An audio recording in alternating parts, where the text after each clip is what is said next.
And good evening, everybody. Welcome to the beautiful campus of Prospect High School here in Mount Prospect, Illinois, for tonight's debut of the Mid-Suburban League East schedule between the Hersey Huskies and the host, Prospect Knights. Good evening, everybody. Carter Zagorski, Wyatt Dutrek, a proud student of John Hersey High School. That's right. Thank you for joining us tonight. Thank you for giving me this opportunity here. This is really electric stuff. This atmosphere is something to really give a round of applause for, as I'm sure we'll be hearing a lot of those applauses later tonight. Really a great game that we're all set to watch. Yeah, a great game, and I don't think anybody expected this situation for this start. The Hersey Huskies, of course, they lost quarterback Owen Goldsberry due to the graduation. He went to the University of Michigan, plays for head coach Jim Harbaugh over there. Right. Everybody thought maybe this is the end, but it really just shows that the Hersey football program is just a machine. They keep producing. They're 4-0 to start the year. Yeah, you really have to credit the coaching staff, led by Coach Joe Pardon. But definitely, you talked about Owen Goldsberry. He's still lighting it up out there in Michigan. He's now on the scout team for getting reps as a defensive back, also working on his QB skills and as a wide receiver. Really a dynamic playmaker out there. But we're here tonight to focus on the Hersey Huskies and the Prospect Knights. A lot of great young talent coming up through the pipeline, and we're very excited to see what comes out of this. Yeah, absolutely. Both on offense and on defense. Let's start with offense. Two quarterback system. Ryan Justice is a senior. Jordan Hansen is a junior, played safety last year. Yep. Very interesting combination on offense. Yeah, we're really lucky to be able to have both quarterbacks at Hersey High School. Ryan Justice, really a field general, making the offense run. But you'll see a lot of Jordan Hansen tonight, too. He's the read option quarterback who really gets into pretty much all the plays. He's seeing what's going on all over the field. You'll see him catching passes. You'll see him playing defense. You'll see him throwing the ball, too. So this two-headed monster that the Huskies are putting out there really contributed to why they're 2-0 or 4-0 this year. Yeah, absolutely. And I think they've started out 4-0 for the first time since 1975. Yep. That is unbelievable. And they've had 3 road games. They've had 3 road games in their first 4 games. They've defeated Zion Benton.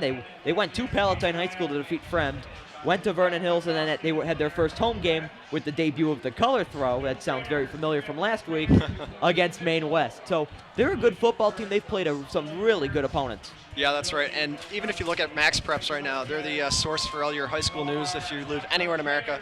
And they're ranked 38th in the state right now, these Hersey Huskies, and number 826 in the nation. That's nothing to sneeze at. This is a very solid football team right here. So yeah, absolutely. They've been absolutely great.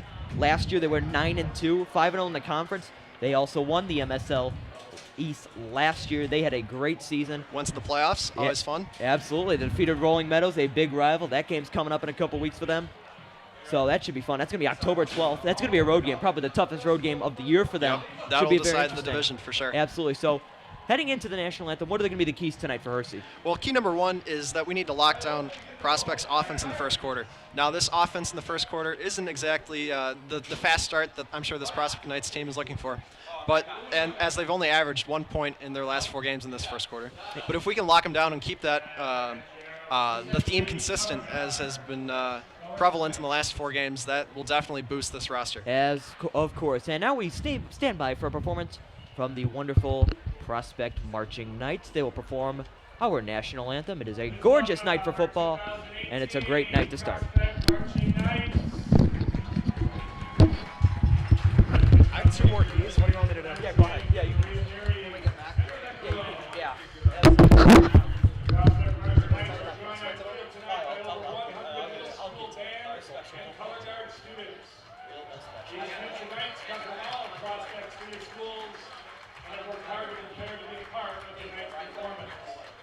Please join us in welcoming these future Knights who are here for their first of many performances at Prospect High School.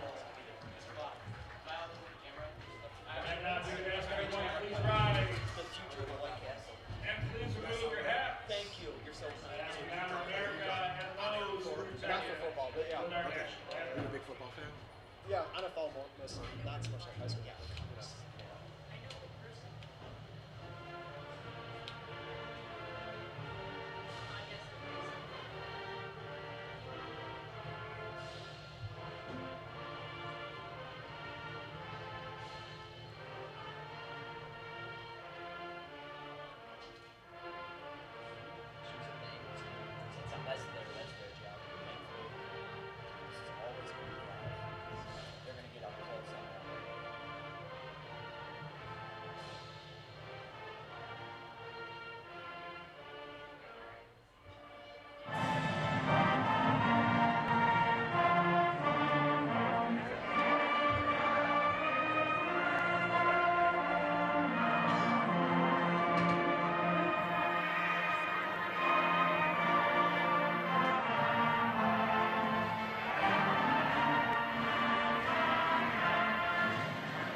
A wonderful performance from the Prospect Marching Knights. And as Prospect comes onto the field, let's talk about your opponent tonight. You can continue with your keys to the game, Mr. Zagorski. Thank you, Wyatt. Key number 2 for the Huskies, they got to keep both of their quarterbacks loose. We talked a little bit about this earlier with Jordan Hansen and Ryan Justice leading this team. But we're seeing this a lot at Alabama right now with Tua Tagovailoa and Jalen Hurts. This is a historic program, the University of Alabama. They win championships pretty much every year, and this year they're fortunate enough to have 2 dynamic quarterbacks out there. This is something that is really similar to what the Huskies are bringing out there on the field today with their 2 quarterbacks. 2 differing styles of play, but with the field general and the read option playmaker. But it's something that's been successful for them.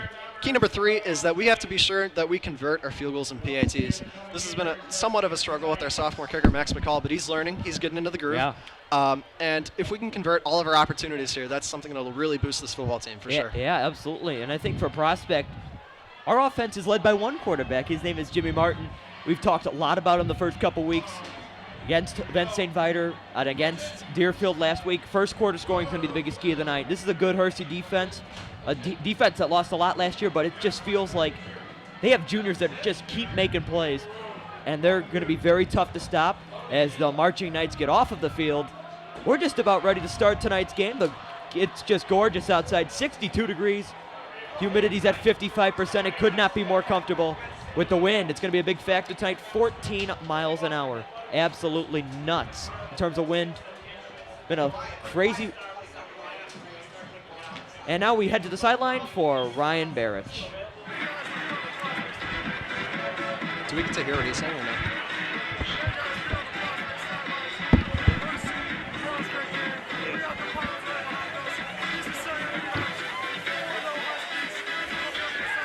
Do we get to hear what he's saying or not?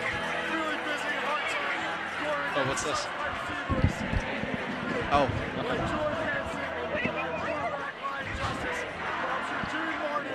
I can't hear. It's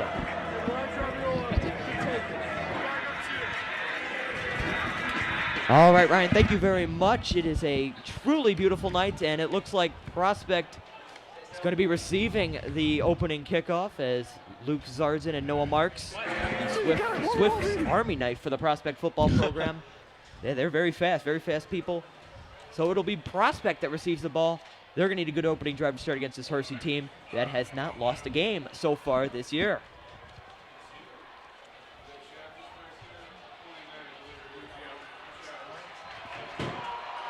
It looks like that's actually Michael Schaffis in the return game. It's a very interesting decision from head coach Dan DeBuff in his first season. Schaffis usually plays a linebacker position. He also does a lot of running back. Had 4 carries, 2 touchdowns last week. Over 100 yards. What a game that was for him. So it'll be Hersey who starts tonight's game with a kickoff. That means they will get it in the second half. Should be fun here tonight. Both student sections are excited, and we are off tonight from George Gaddis Memorial Stadium. This is returned by Michael Schaffis, number 29 for the Prospect Knights. He gets around, and he'll get down at about the 25-yard line. So it will be Jimmy Martin, the quarterback for the Prospect Knights. Had a pretty good week last week against Deerfield. An even better week against Niles North the week prior. 2 touchdowns, both on the air and in the ground, as Prospect took down Niles North by 19 points. Matt Myers pointing to the official. He's good to go. Jimmy is in the shotgun. He is going to hand it off to Luke Zarzin, the sophomore running back. The Hersey defense swallows him up for a gain of maybe 1.5 yards, and it'll be second and about 9. Hersey D-line, they're very good. They're a very good unit. I was just going to bring that up. This is a team that hasn't surrendered a lot of points this year. Maine West last week really put up a lot against this defense compared to what they've held other teams to recently. But we'll see a lot of. Hey now, that's going to be an incomplete pass. There is some trickery from Dan DeBuff early. And yeah, Maine West is a very good football team. They made the playoffs last year. Brian Doherty with an incomplete pass looked like he was heading for number 33, Nick Mariani. So What's going on already? Well, I mean, we've seen a lot of trick plays going on, both in college football and the NFL a lot this season. Even last night, the Cleveland Browns against the New York Jets, we saw the Philly special run a second time to get the 2-point conversion. So it's not uncommon for high school teams, college teams, and now even pro teams to run a lot of trickery plays. Absolutely, and here's a run from Martin on a 3rd and 9, and he is not going to get the distance, and it looks like Prospect is going to bring out the punt team. They're going to go 3 and out on the first drive. Game 5 brings up 4th down 4.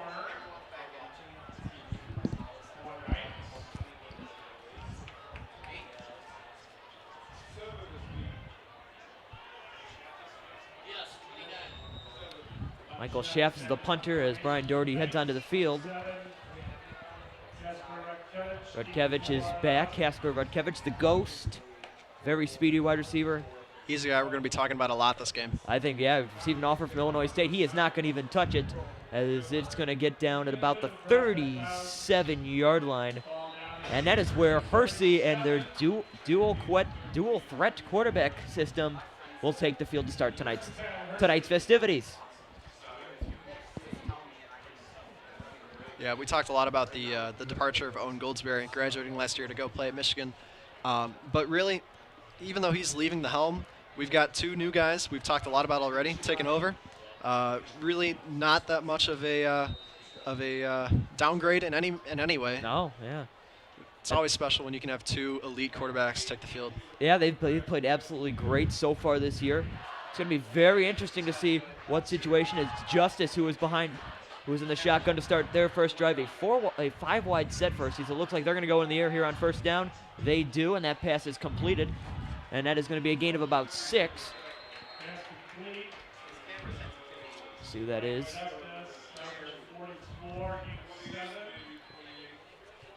And a good gain here for the Huskies on first down. It'll be about 2nd and 3 for Hersey.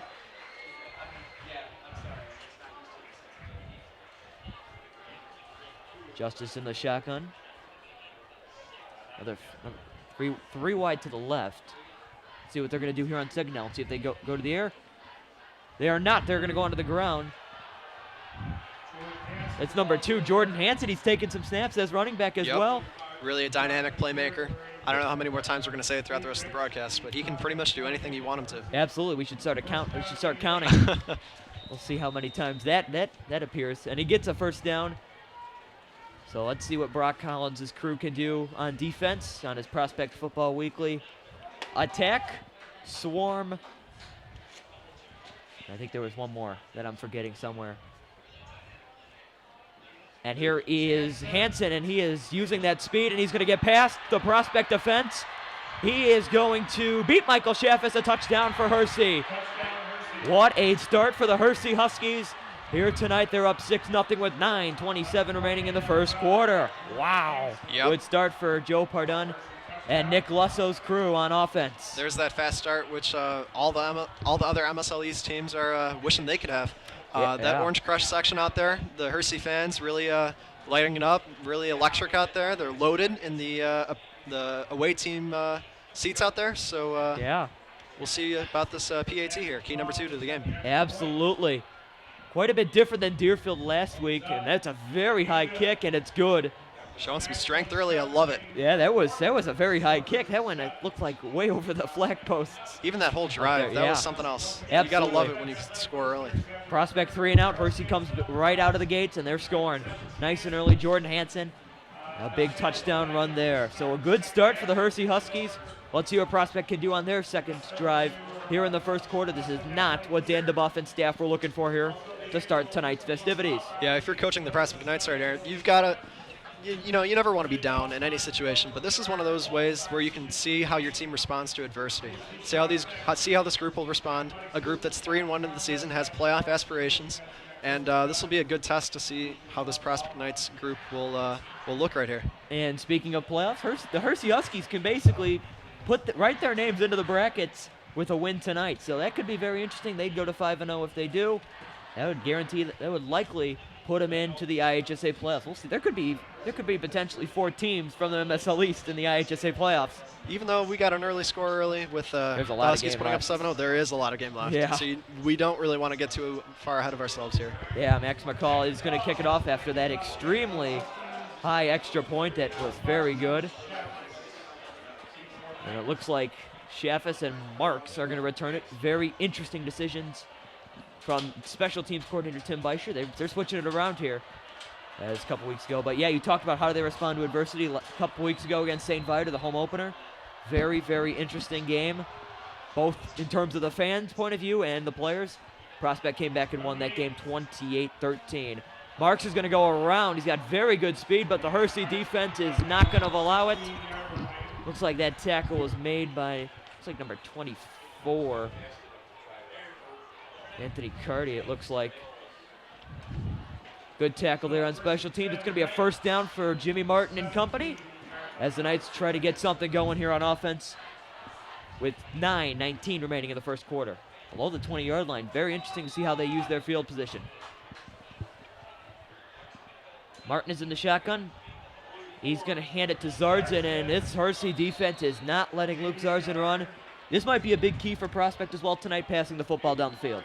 Yeah, and we're going to see a lot of the Hersey secondary here, led by Vince Carso, the defensive back. We're going to see them all over the board, covering all the receivers, the tight ends, even the running backs who are thrown out there to catch some passes. So hopefully they'll continue to smother. Carso not only just a defensive star, he's also a very good offensive player. As Martin's pass overthrown, looks like a little too high for Brian Doherty. Came off an ACL injury last year. Been a big part in the Knights receiving corps from this year. Always tough to get those injuries, man. Always tough. Absolutely. Couple Knights receivers, including Ryan Traviola, came back from a broken guest on Prospect Football Weekly this week. Matt Neal, who we're not talking about, played a lot last year, also has another injury. And it looks like Hersey jumped off sides. So that'll be 5 more for Prospect. Will make it a 3rd and 3. It looks like that was number 70, Ben Enharber. 6'2", 200-pounder. Big boy. Big boy up there. That's a large man. That's going to hurt the start to the drive right there if you're the Hersey defense. Absolutely. You have such great run defense already. Let's see what Jimmy does here on a 3rd and 3. Maybe they give it back to Zardzin. Wouldn't be surprised if they go through the air here. They're going to trust Zardzin, and I don't think that's going to get it. This Hersey defense, it looks like that's number 40. That's Anthony Morris. Not quite 6'2", 200-pounder. About 5'7", 160, but that still made the difference there on that 3rd and 3. So the Knights are going to punt again. 2 straight 3-and-outs here for Prospect. Yeah, Not the start you want. Yeah, we've got Kasper Rukevich back there to return the punt. And really, we've talked about it already, but he's an electric guy. He can make any play happen. So don't blink, you might miss him. Yep, Who that's knows? right. It's a high snap. Chaffis is going to punt it. And let's see, he's not going to return it. We're not going to see that electric speed. It gets a nice bounce, and it's going to go about the 42-yard line. And that's where Hersey is going to get the start. Great field position there, trying to make it a 2-score game.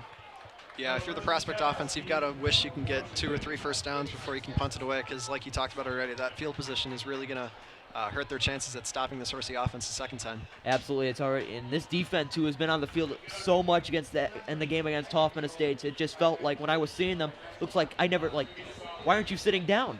Take a breather. Getting a lot of reps, baby. They are, absolutely, and they've been getting a lot of reps, and that's been the backbone of the team, according to Dan DeBuff, Prospect head coach. He's wearing his good luck boots tonight.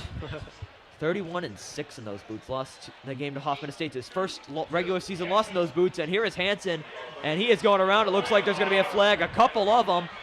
This is going to be looks like a touchdown run for Jordan Hansen. We will see if it stands. It looks like the Orange Crush is getting a little too excited. We'll see the call. Might be a hold against Hersey, but there's multiple, so we could have offsetting penalties. We'll see. Yeah, this Hersey team is generally a disciplined group. Yeah, absolutely. I do know that there have been a couple pick sixes and other big turnover plays that have been called back for plays or penalties like holding. Absolutely, and I think Prospect, they've had their moments where it just feels like, what are they doing with penalties? And it is going to be coming back. It's going to be a hold on Hersey. So that touchdown will not count, and a little victory for the Knights defense. They don't have to worry about Hersey being past their 40-yard line. There you go. They're actually going to be at the 40-yard line. So it's going to be a 1st and 12 for Hersey at the 40-yard line.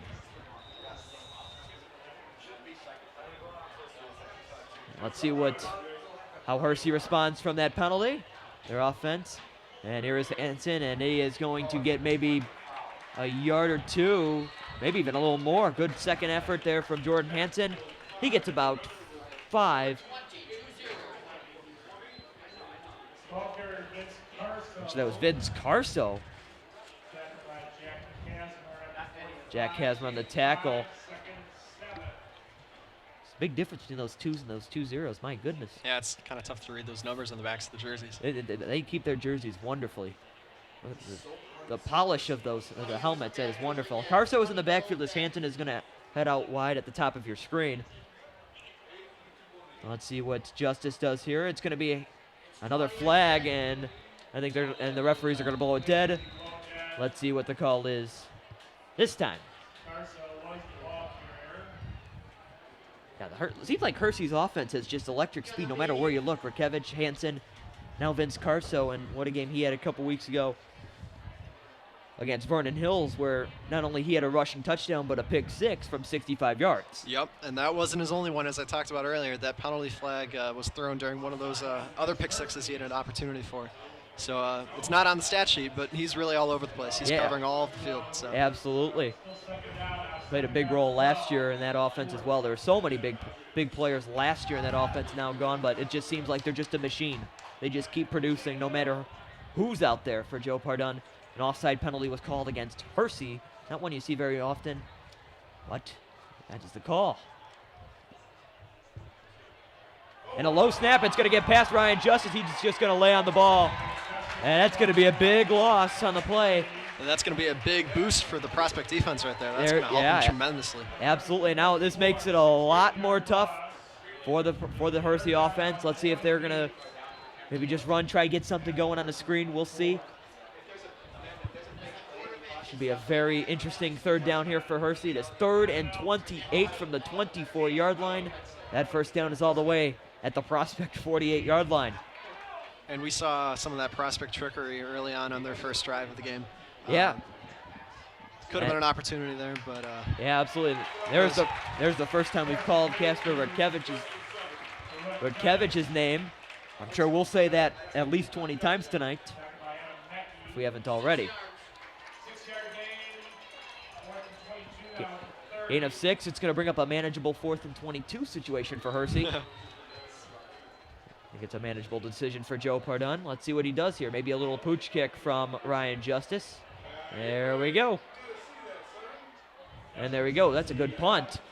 There is nobody back for the prospect defense, for the prospect special teams, and it's going to go all the way back to the 17-yard line. A very interesting decision from Tim Beischer, and it looks like he's frustrated over that right now. And we saw a generous roll on that punt, too. That landed at right around the 30-yard line and bounced all the way, like he said, to the 17. So. That was a good 30-yard bounce right there for Hersey. So let's see what Prospect does on its third drive of the first quarter with 5:31 remaining. Prospect's going to have a 1st and 10 from the 17-yard line. It is 7-0 Huskies here at Prospect High School, and there's a pass that is complete. And he's going to be brought down for a gain of about 4. That's going to be Noah Marks, the Swiss Army knife for the Prospect offense. He just seems like a good slot receiver. Mike be in motion here. There he goes. And Martin is going to take it himself, and he is going to go backwards. My goodness, Hersey is just answering the run so far early tonight from Hersey. Yeah, that defensive line we talked about a lot already. Really keeping this offensive team at bay. So absolutely. We'll see what happens here on this 3rd down. They're showing it. Another 3rd down for Prospect. They do not want 3 straight 3 and outs, especially with an offensive coach like DeBuff, and that ball is going to be well underthrown. Intended for number 88, Matt Meyer. Coverage on the play by the offense and defensive maestro, Jordan Hansen. Really, the root cause of that incomplete pass was that defensive pressure. We saw guys chasing that quarterback, Jimmy Martin, all over the place. Yeah. He had to get rid of it or risk taking a sack. Yeah, he got out of the pocket. Looked like he needed to get rid of it. And let's see what we do here. Radkevich is about Looks like he's about 25 yards away. Very interesting that he's that short, especially with the wind tonight. It might get to him. Looks like he's going to move back here, and he will. I don't think he's returning it for the third time.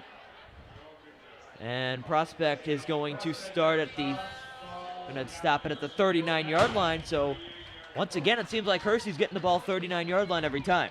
And if you're Coach Pardone, you want to capitalize here. You want to get as many points as you can early, really set the tone for this game. Absolutely, And, yeah. They're only sitting right around 61 yards out from an end zone, so. Absolutely, and I think he's got to be thrilled with the way he started, especially with how his offense played. Even with that penalty, the hold that stopped Jordan Hansen from getting his second running touchdown of the night, that's still something you got to look at as a positive because they're just getting space and they're finding it and they're just exploding on it. Well, not only do you have that penalty calling back the touchdown, but you also have the bobbled snap, the one that sent them back 12 yards on, I think it was second down going on the third, so that's going to hurt. But goes. Strong, dependable play. That's number 5. That's Thomas Quick. And Prospect, we talk about their offense not scoring in the first quarter is a key to the game. They got to score. 9 plays, 12 yards. That is not something Dan DeBuff or offensive coordinator Matt Weber want to hear so far. But yeah, I think a lot of times football players on Prospect have said, I've heard them right on the sideline at Hoffman Estates, we're a second half team, and they've played a lot better in the second half this year than the first quarter. Yeah. I think that last week it was the exact opposite. They had a great first quarter. And Justice is going to go deep down the field for Rorkevich, and that pass is a little overthrown. Gary Moeller, also known as Garv by defensive coordinator Brock Collins, on the play. That's due to the large glove that is on, it looks like, his left hand. Yeah, he was really all up in the receiver's face out there. That's some great defense played by the defensive back. Absolutely. He's also was a quarterback last year. We'll see what he does next year with Jimmy leaving for wherever he goes. I'm sure Brock Collins would like to see him on his defensive line, especially on his defensive front, especially with the way he's played against these big receivers. And he's just a sophomore, so that's very interesting. Looks like Jordan Hansen is back next to Ryan Justice. See if they do something trickery. And it's going to be a pass for Justice. He goes outside the pocket. That pass is caught to Rorkevich. That's going to be a gain of about 12. That's going to be a first down for Hersey. I think that's big. Hersey's driving the football. They're being aggressive. Yep. Prospect, I mean, their run game has been pretty good this year, especially late with Michael Schaffis on those big runs. But you got to start throwing it through the air. Yeah, this Hersey team likes to take control of the football. They like to take control of the game, and they just keep marching down the field right here. Let's see if they can convert another first down. Absolutely. This time it's Hansen who's going to take the snap. And it looks like Vince Carso is going to get a gain of about 2 or 3. Jack Kazmir and Michael Schaffis, senior leaders for this defense. Also a very young defensive line led by Jack Friedrichs, among others. And whenever you have a young group like that, it's very exciting for the future. You got a lot of young prospects out there. A team that hopefully will aspire to turn into a 4-0 team like the Huskies right now. Yep, there you go. Nice comparison. That pass is going to be caught. And you just saw the speed from Rorkevich. Looks like he was going for about maybe back to the line of scrimmage. He's going to go past the chains. He's going to move the chains for another first down for Hersey. I was talking to Coach Pardone last week, and one of the things he talked about with Casper was he can just turn on the jets really at any moment. A catch that looks like it's only for 3 or 4 yards, he can just start blazing with his speed. It's going 80. Yep. Yeah, he's showing him. My goodness. He's called the ghost for a reason, I guess. Once you blink, it's like he's already down or in the end zone. We'll see. Very interesting nickname chosen. So Justice is going to go deep down the field. He's looking for Rorkevich, and that pass is a little overthrown. Good coverage there by Gary Moeller again. He was right with them all the way. And it looks like that was the second time that Justice overthrew him. He's got a big arm. Yeah, and that always hurts your offense somewhat. That's a missed opportunity that if you throw it 1 or 2 yards shorter, that could have been a touchdown. But at the same time, you would much rather, as a coach, have your coach overthrow, as opposed to underthrow and risk an interception by that defense. Especially. But the Hersey offense looking to be aggressive early. Absolutely. They were aggressive last week against Maine West. My goodness. They put a 50-burger on the Warriors of Maine West. Both teams defeated Warriors last week. Here's the pass. It's going to be a short pass. It's caught by Vince Carso, and he is just going around. It looks like He is going to keep chugging like a Union Pacific locomotive. He's going to get a gain of about 8 or 9. It's going to be very close. Another 3rd and short. And that's key. It took all 11 members of the Prospect defense to finally bring him down before the refs blew him dead. So that's quite the legs turning performance that the coaches for the Hersey coaching staff are looking for. Absolutely, and Prospect has had trouble tackling, I think, during a lot of their games last year. A couple weeks ago against St. Viator, Jeremiah Pittman, 6'2", 255 running the football. Good luck tackling him. and then a couple weeks ago, Hoffman Estates, it just seemed like they were just breaking tackles all over the place. So it's not rare to see the Knights struggle to tackle, but I think that's something that they're going to have to talk about as the first quarter winds down. About 2:04 remaining in the first quarter. It is a 7-0 Hersey game. And there is Jordan Hansen, and he's going to break free, and that's his 2nd touchdown of the night. Have a first quarter, Mr. Jordan Hansen. One touchdown as a running back, another as a quarterback. And if you're running the read option play, it's always great to have a quarterback who's keeping his eyes up the field, reading the play, seeing what the defense is giving him. He could have handed it off right there, but I'm sure his number one goal as the quarterback there was to take it as far as he could. I'm sure he was looking to run that touchdown. Yes, he was, and we'll see how many more times we say that tonight. It's already off to a good start. Next McCall is going to kick it very high again, and it's good as all. It is good again. So a very good start for head coach Joe Pardun and his offense, and Jordan Hansen. Pretty good start for the first quarter. 4 carries, 86 yards, 2 touchdown runs in the first quarter, and we still have 36 minutes left in this football game. That's unbelievable. Yeah, I'm hearing that he's on pace the Hersey offense is on pace for 330 yards rushing. That's something else. That's a good. I think Joe Pardun and Nick Lusso, a proud Prospect teacher representing the Hersey Huskies, on their sideline. I'm sure they'll take it. And if you're out there and for some reason you're playing high school fantasy football and you've got Jordan Hansen on your team, you're winning. You're pretty happy. If you have him on this matchup, you're probably already up by a mile. Doesn't that get easier for both teams, as next week Hersey is going to be hosting Buffalo Grove. That's another good football team, even with the loss of Tom Trebe. Yep. They're large, 6'2", probably 230. It seems like he's just a massive human being. And then Prospect heads to Rolling Meadows. That should be another fun one. Yeah, Tom Trebe is a kid who committed after his junior year to Northern Illinois. That's always huge as a team when you can get your guys committed already. That just shows all you want out of your prospects out there. Absolutely, and they've been playing. Buffalo Grove, especially had Connor Adams as well as Tom Trebe. They've been there forever. It seems like under head coach Jeff Vilk. And that is Marks, who's going to get to the 20-yard line. I know there is still 150 left in this first quarter, but is this a must-score field goal or touchdown for a Prospect? And we talked about this earlier as the importance for this Prospect offense of scoring in the first quarter, averaging only 1 point through the first 4 games of the year. And you talked about earlier that they scored their first points in the first quarter ever last week. So they're dying to get a slowly but touchdown surely, there. yeah. And it looks like Hersey's run defense doesn't want to see them score in the next couple of minutes. As a gain of 4 for Jimmy Martin. Cody Blumenfeld, 5'11", 205 on the tackle.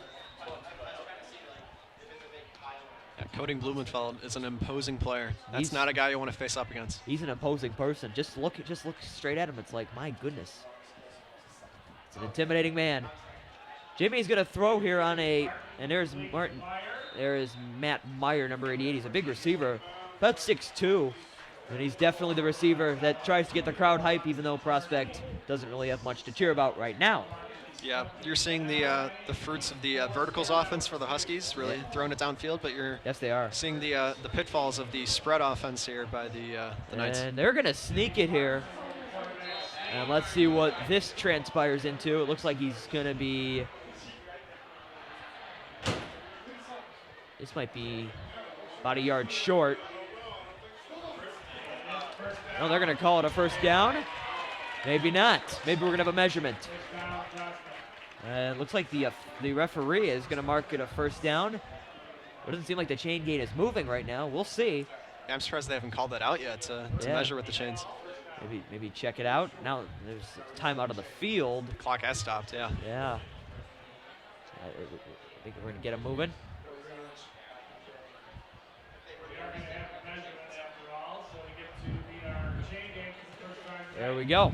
There's our decision. J. Kip Johnson, Andre Poisson, and Mr. A.A. Aaron Marski. Chain gain for prospects, teachers, Jacob Johnson, Aaron Marnstein, Gotta love Mr. it. Andre Poisson. Gotta love it. It's not warm out there tonight. It's nice, and they are about a half a yard short. Maybe a good idea for the measurement. Yep. I'm sure that Hersey defense is loving that measurement for sure. Yeah, I'm sure defensive coordinator Mike Donatucci is very thrilled over that measurement. Former head coach at both Fremd and Hoffman Estates. Donatucci, a guy who head coach of the Huskies, Joe Pardon, was actually coaching under at one point in his career. Yeah. Really excited that he can have Donatucci on his staff now. Really a full circle, great story. Unbelievable, yeah. Especially the impact he had last year on that football team. An experienced defensive guy, and he's a mighty guy. He's intense. So are the coaches for Rolling Meadows and Buffalo Grove next week for both of these teams.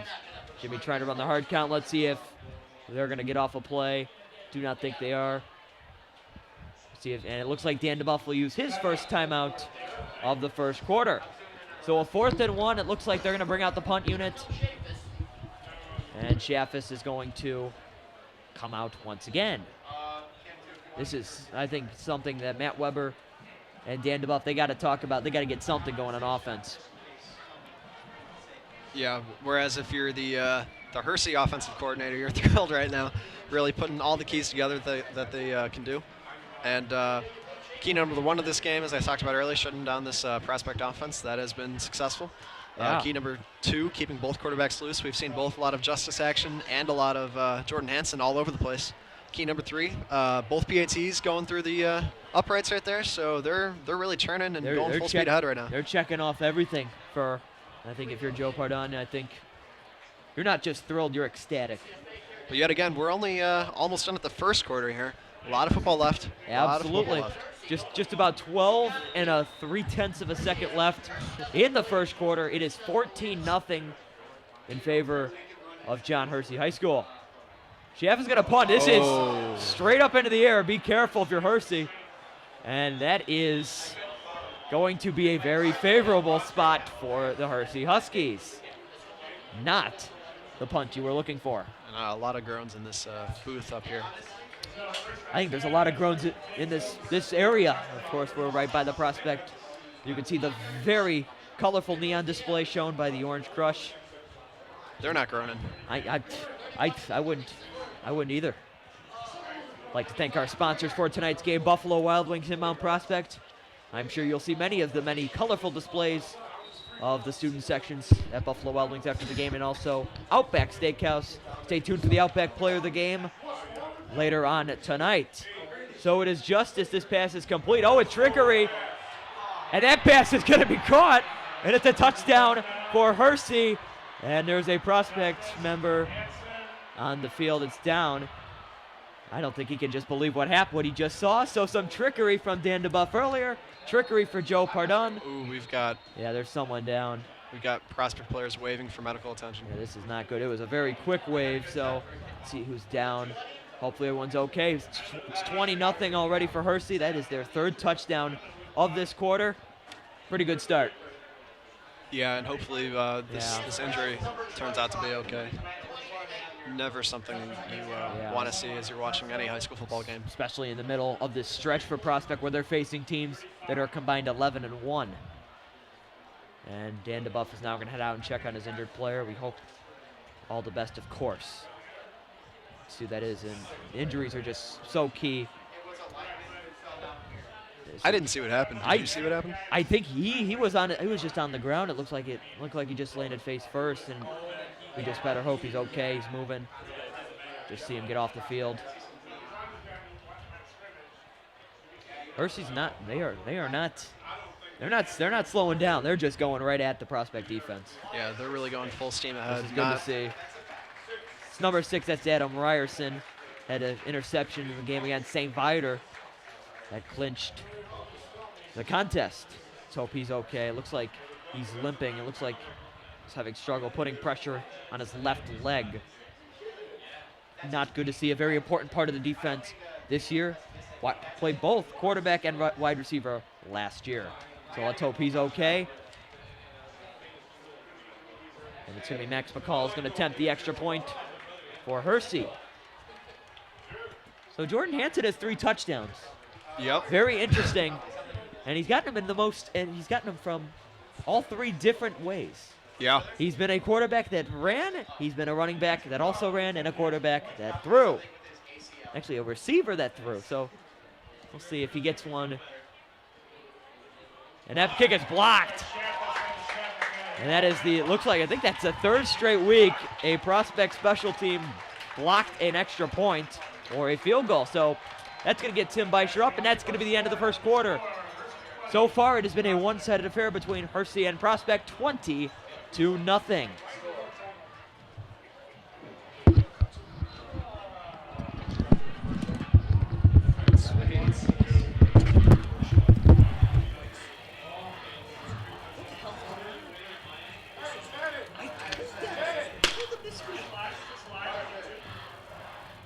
They don't listen to me. They hate me. I've been telling people all week, like, this is a good football team. Everyone think good. No, Prospect's going to win. Was that the sentiment in the homes? When I predicted this game, I said it would be a 3-point game. And people were like, who did it beat? They played nobody. I'm like, you said that about Hoffman, and they beat. It's like, you played Hoffman, and they almost lost to Elk Grove. Welcome back to the second quarter of action. I think this is, a new game for the Prospect Knights. Just wipe off whatever happened in the first quarter. 0-0. Just move on. Yep. Start at 0-0, even though there is a 2 in front of the Hersey Huskies scoreline right now. 20-0 as we get started here in the second quarter. Hopefully we get an update on the Adam Ryerson injury soon, but Yeah, he's running right on the table. Sebastian Swistek, an offensive lineman. until He then, was injured from last year, injured this year, and he's a big part from last year's start as an offensive lineman as a sophomore, but that group is really held up without him. if you are to get any positive out of that injury, it would be that hopefully it energizes his Get Prospect motivation. team. This is a very short, it looks like the wind is starting to have a big effect. It was blown out far, and it's going to go out of bounds, and Prospect is going to probably get its best field position all night. Yeah, they've got to be thrilled with that kickoff right there. That's giving away field position. That's just something you never want to have. But if there is a time to do it, now's the time with the 20-point differential. Absolutely, and we talked about the wind. It is not being nice to either opponent, and I think if you're Hersey, 16 plays, 162 yards, my goodness. Good start for the Huskies. Gotta love the game scripts that have been written up for this game this week. I think just keep it going every week, especially with Buffalo Grove next week. Should be a fun one out there. Wind is blowing at 13 miles an hour. It is not being very kind to either team. So let's see what Prospect does. They're going to still stick to the run, and there is Zards, and that's going to be the best run of the night. And he's going to get the first down of the night for the Prospect Knights. That's the play they needed, for sure. Out of nowhere, they've had a slow start to this game, but we talked a lot about their first quarter struggles. They're turning on the Jets now in the second quarter. Absolutely. Now they're going to do that up-tempo offense that Dan DeBuff likes. It's a sneak. A very interesting decision on a first down play. Prospect parents are asking for laundry to be thrown on the field. They're not going to get it. It's a 2nd and 8. It's very interesting. You don't usually see a QB sneak on a 1st and 10. No, And there goes laundry. Let's see who the perpetrator is. It is going to be a false start against the men wearing blue. Now you talk about QB sneaking in on the first down. This Huskies team has had a lot of success with their quarterbacks. Oh, really yes. dynamic, throwing it, and specifically running it all over the place. And they can do it at any down. And so that's something you really want to start to build into your program, the Prospect Knights, Yeah. with your plays that you're designing. We'll see. I mean, we'll see. Yeah, clearly Hersey's having some success. They've had 162 yards. I think success might be an understatement. I think perfection might be the word to describe how they've played here in the first quarter. And here is Zards, and he's going to gain maybe a yard or two. Actually, 4, double 2. And I think you got to convert here on third down, even with so much game left. This is a huge drive. And I think the Orange Crush cannot hear the U. And there's pressure coming up. Ooh, a late hit.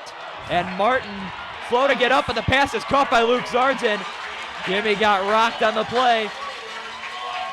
And that's going to be a first down for Prospect. He took that hit and found a way to make a big gain on the play. And that play is bearing fruits. That screen pass right there, the intentional collapse of the front line, opening up the sideline right there.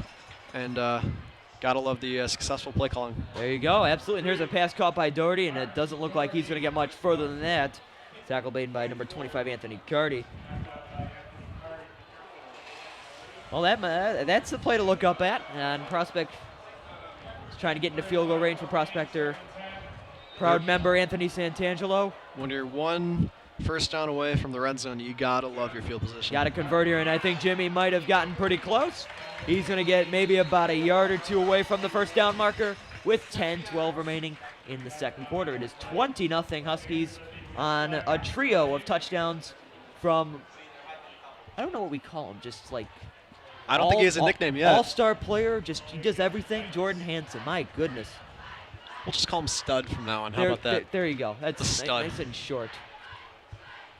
I'm sure he'd appreciate that nickname. I'm sure. Just let him. I'm sure if you let him know, I'm sure he'll. I'm sure he'll if you love him. There might have been a penalty there, and they're going to bring the ball back to the 40-yard line. It looked like there might have been a holding penalty, and there is holding against the men with the P on the helmet. And now that one first down away from the red zone has just grown to be twice as long. Yeah, absolutely. It's going to be a discipline. Nobody's in the backfield. It's a 5-wide set, which DeBuff has been implementing after a large run. And there is Jimmy. And Martin is going to get to where Mr. Aaron Marnstein is at the chain gain. He's going to get about 9 yards. It's going to be a third and 10. So now the second and 10 turns now into a third and maybe 12. Yeah, and that's an interesting decision by the quarterback, Jimmy Martin, to not slide, not go down. He's fighting for every yard. Got to love how that potentially energizes this Prospect offense. There's a pass caught by Noah Marks. Going to be maybe a yard or two, maybe a yard short of the first down marker. Brian Doherty disagrees with my statement. And he is wrong. And let's see, and they're going to keep their offense on the field. I think you got to here in this situation. You got to get something going, and there's a sneak. And it looks like Martin's going to get it. This time, he will. And you've got to wonder at this point of the game whether this Hersey defense is starting to feel the toils of their labor so far. Yeah, absolutely. I think you got to really keep losing some of their conditioning right here. So they're pretty well conditioned. Oh, for sure. Yeah, for they're very well conditioned. But yeah, fatigue's got to be playing a factor especially right here. There's a lot of two-way players on that team, and Martin is going to go back to the 20, maybe back to the line of scrimmage. They're very, very well in shape. Saw them run earlier. My goodness. Props to the coaching staff, man. Props to the coaching staff. You can't say enough about how they condition. I think Prospect's conditioning program very well, is very, very good as well. So far it's Hersey, and Martin is going to get maybe a yard or two, about the 18-yard line. And again, lowering his head, going right into the defender. He's not going down. He's fighting for everything. He's a bull. He's like a bull, except he doesn't have horns. He has a helmet on his head. But I think for Jimmy, I think when you're going to start implementing the pass, and I think that's for Dan DeBuff as well, as he has another 4-wide set here with Zardzin behind him. Got to get the passing game involved. I think the way the Knights come back here is you got to get the passing game going, especially with 8:04 left here in the second. Here is Zardzin. They're going to keep running it, and it's going to be very close to another first down. We'll see where they spot it. Tackle made by number 70. That's Ben Erharber, 6'2", 200. And potentially part of the reason why this Prospect team has not been throwing the football as often is because they tried. They did try early in the first quarter, and that Hersey front line right there, those 4 or 5 guys coming in and out, really putting a lot of pressure on the quarterback.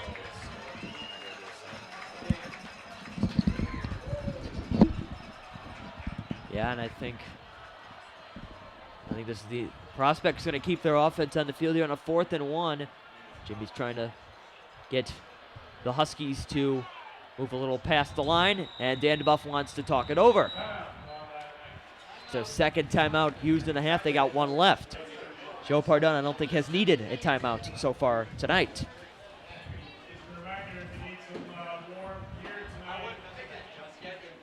So in just a moment, we are going to head down to our sideline analyst, I should say, Ryan Barrich, in just a second, or maybe a little later.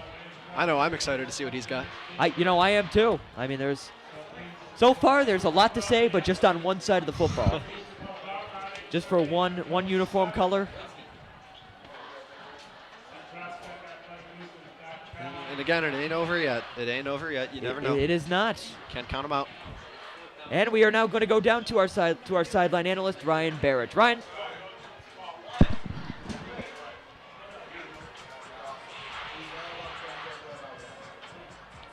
Here we are in the quarter in a crushing Huskies 20 to a Prospect 0. The Huskies defense has been killer, stopping both Jimmy Martin and Luke Zardin from getting any yardage on our run game. While the Huskies, on the other hand, have had Jordan Hansen now at the running back position, having a 48-yard run and also a touchdown off of a pass. It has been a crazy game so far. We are here hoping we're going to get some yardage. Right back to you guys.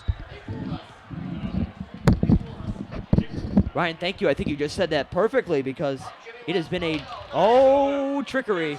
And there is Chaffis, and he's going to get the first down.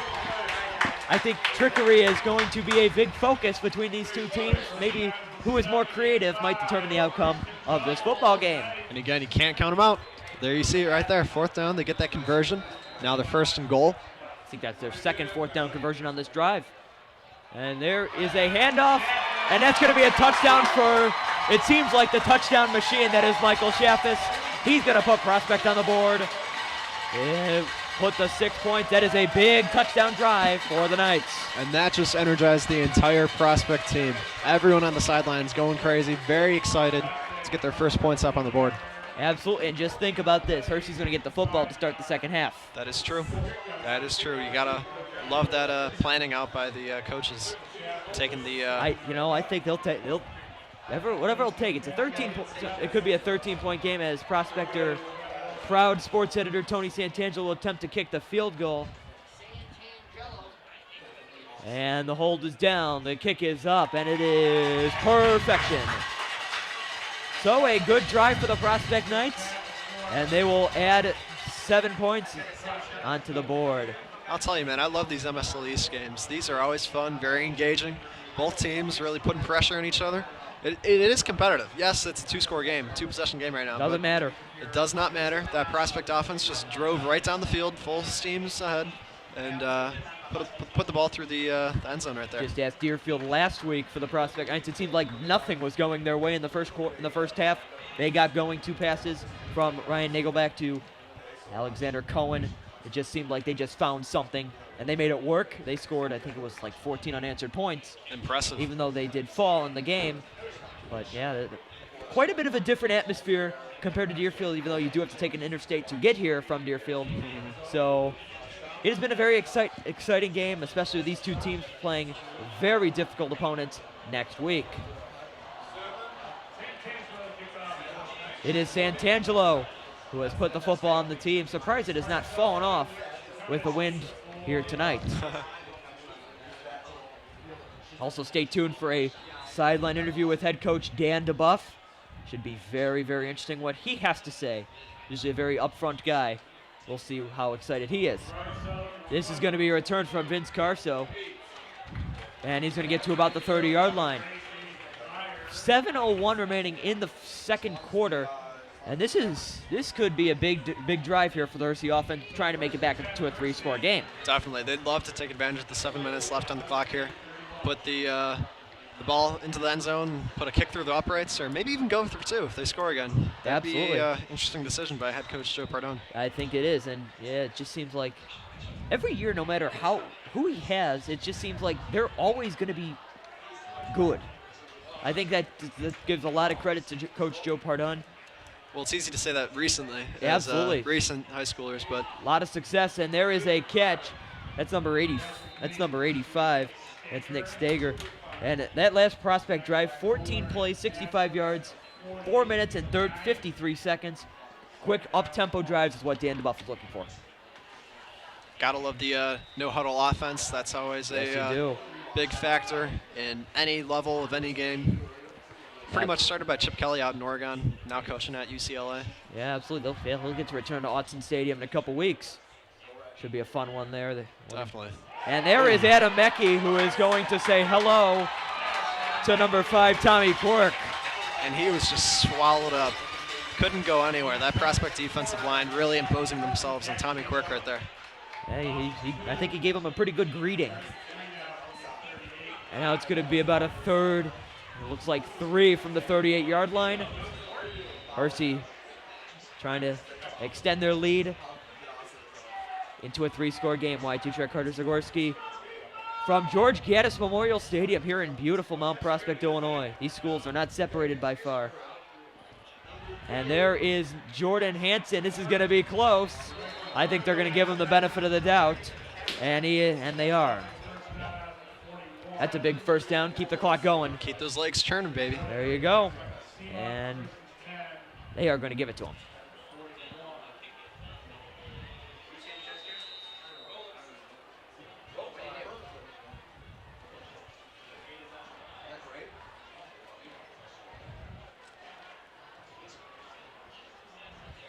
So let's see what Ryan Justice is going to come up with here.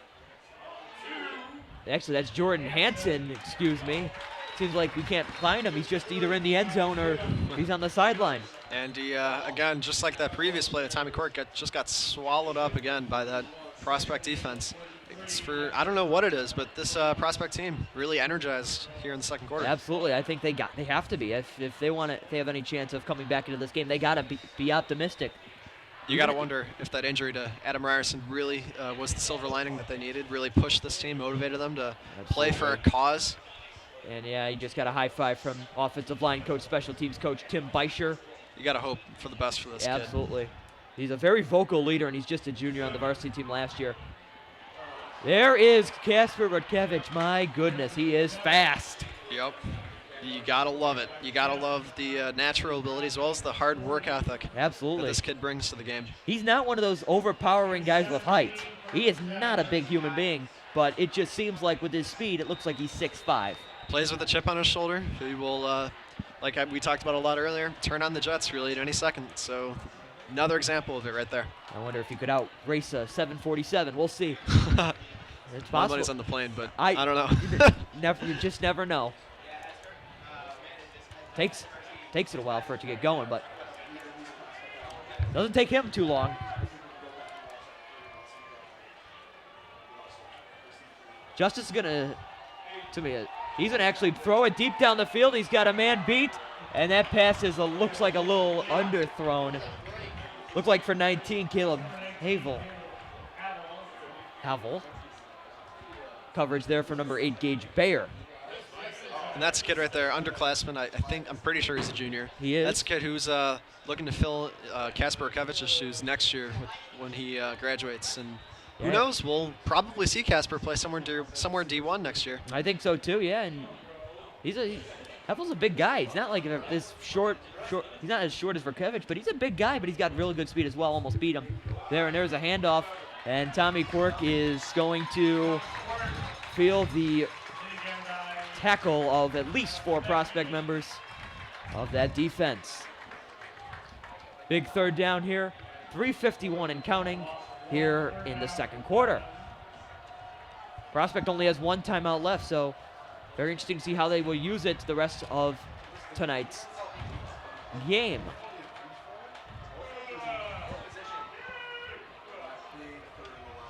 This is the 3rd and 11. Hersey's lining up in a 5-wide set with Justice in the shotgun. He is going to throw here in a 3rd and 11. He has a wide open, and it looks like he threw it a little high for Kasper Rudkevich. That's a Might be where your height doesn't come in handy there. Yeah, that might be a blown chance now, but that chemistry between Casper and Very Ryan good. Justice, I'm It's not unbelievable. worried. I'm not worried for the rest of this game. The way it's been starting, I don't think you Yeah. should be. Let's see. I think they're gonna do a pooch here. We'll see. Who knows? We've seen. And looks like he's gonna pooch it. Justice is gonna punt it. That's another high punt, straight up into the air. Prospect just better stay away from the football. And it's gonna go backwards to about the 32-yard line. Looks like they're trading away short punts. Yeah, absolutely. As Nick Stager, who made the final touch. And I'm hearing it was a 9-yard kick. 9 yards. I don't think it was. Maybe 19 yards. Who knows? Yeah, ultimately. Ultimately, though, field position for the Prospect Knights not great because the Huskies did drive down all the way down the field. But we'll see with this run right here by the quarterback. There's Jimmy Martin. He's going to go out of bounds. Maybe stepped out a little early, but he's going to be near midfield, and he's going to get the Prospect a first down. Likely a no-huddle offense. And I think we've been talking a lot about Jordan Hansen and his running. How about Ryan Justice? 8 of 12, 107 yards. Good start for the Hersey quarterback. Great accuracy. I mean, he did miss that Casper play right there to end the drive, but he can really put the ball wherever he wants to place it. There's Shafis, and it just seems like anytime he gets the football, it's going to be for probably 20 yards. And he's very close to that total once again on that run. Now you're seeing some of the momentum that the Huskies had in the first quarter starting to shift over to the Prospect Knights a little bit. And I think Joe Pardun wants to talk about that momentum that you just mentioned, Carter. And a timeout is called by Hersey. Well, interesting. Yep, like we were talking about ever since the first touchdown in the first couple minutes of the game. You never know. Can't count any team out. Yeah, especially a second half team. Like for the Prospect Knights. There you Yep. go. Hope you didn't tune out of this broadcast here. We're hoping that you're still listening. Get your popcorn. This could be fun. This could get real fun real fast. And as we've got a break in the action, just a quick update from around the rest of the league. I'm looking at Barrington versus Conant. That game, the Broncos are up 12-7. Yeah, their coach Joe Sanchez named the Chicago Bears High School Football Coach of the Week. Joe's a wonderful person. Got a chance to talk to him a couple years ago. Not a very big guy, but the way he talks, it seems like he's this giant on the football field. Definitely carries a presence with him. The other update, Friend is leading against the Palatine Pirates. The Battle of Palatine. Of 7-0. So a defensive struggle out there. It's the battle of both teams actually called Palatine High School home first couple weeks as the Frem Vikings did not have their turf ready on their That's new right. field. It's now up and it looks absolutely tremendous. That Hersey Husky team had to travel out there on a Saturday afternoon. That was fun. That must have been fun. Saturday afternoon, get up like 6 o'clock in the morning. Happy Saturday. And there is Shafis. He's going to get a gain about 2 as you just saw the underground there. They're getting excited after their color throw last week. They're going to be having the Orange Crush Spirit Day next week against Rolling Meadows. They're going to be wearing the neon. Martin is going to head back. It looks like he's going to throw. That pass is going to be caught by number 15. That looks like that's Ryan Traviola. That's the first time we've called his name. Had a touchdown last week from Jimmy. That's going to be a first down for Prospect. As a quarterback, these are the drives you live for. These are the plays that you're practicing in your backyard since you're 7, 8 years old. That's an absolute bullet thrown out there. Absolutely, and let's see what the Prospect Knights do in the red zone here. And they hand it off to Shafis, and Shafis is going to be met by a couple, but he's going to keep those legs churning. And he's going to be inside the 10-yard line. A good gain there from Michael Shafis. And I know I'm starting to feel a little bit concerned, but how just imagine the levels of concern going through Coach Pardon's and his veins right now. On the Hersey sideline. I think any coach, it's going to be nuts. And there is another short gain. Yeah, pretty short from Shafis. I think just imagine they're just like, what's going on? Joe Pardon on one sideline saying, how do we get the momentum back? But they ended up saying, let's keep it going. Because last week they did convert an onside kick against Hersey. And I think it was the beginning of the half. It was a very interesting decision. And there is Martin. And he is pummeled to the ground. Might have gotten a yard. It looks like that was number 2, Jordan Hansen, out there in defense as well. He is just making an impact wherever he goes. Definitely. Just seems like Prospect just can't get rid of him. This is a Promising 4th start. and 5. This is an interesting decision. Make it a 10-point game. Let's see if Jimmy's going to work the hard count here. I do not think they are going to run a play here. I'm starting to I do catch not. up on the theme here of Prospect's 4th downs, trying to get the Hersey defense off sides, but You got to take the points. I think Dan DeBuff's going to wait for a timeout. yep. Yep, there he goes. And he's going to use it. And use his final timeout with 54 seconds remaining in the second quarter. You know, it's interesting, thinking and reflecting back on the hard counts that they've been playing. That's disappointing. Oh. Yeah, God. Last week we had one where it was like right in the action. I think it was almost a touchdown. This is just coming out of nowhere, or does someone like press the button? You just press the button and it's on.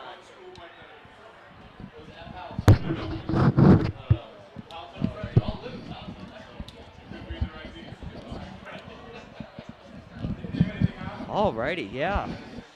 So it's interesting, reflecting back on the hard counts and on 4th down, calling the timeout right before the ultimate punts or kicking of a field goal.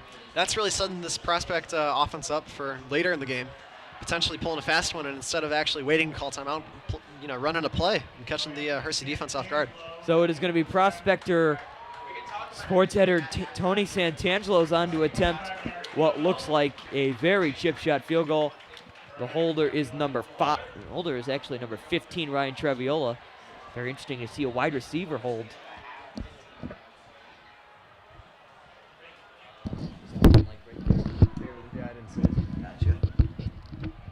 Very interesting to see a wide receiver hold on kicks. That kick is going to be a laser beam, and it counts as 3 points.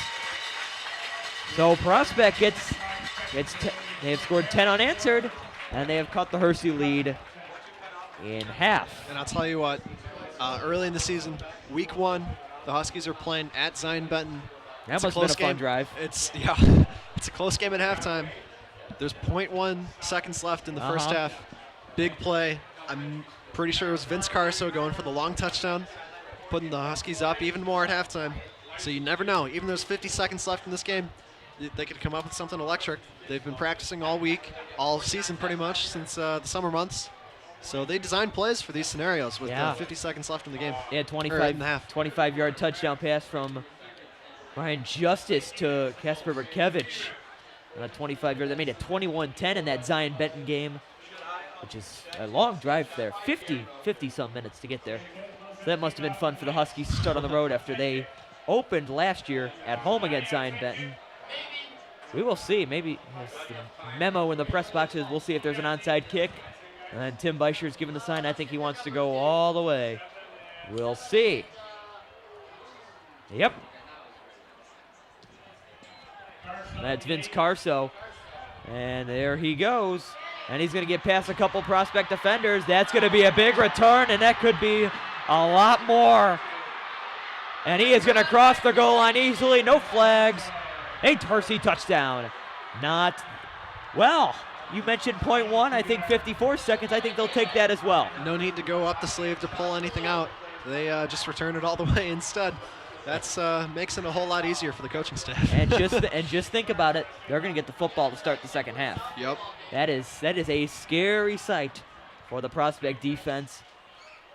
If you're going out here, you've got to take the PAT, right? You're not going for 2. No. Well, I mean, you could make it an 18-point game. Make it an 18-point game. We'll see. I think Joe Pardon wants to talk about it. I think they probably will go for 2. Yeah. Put it a 28-10 game.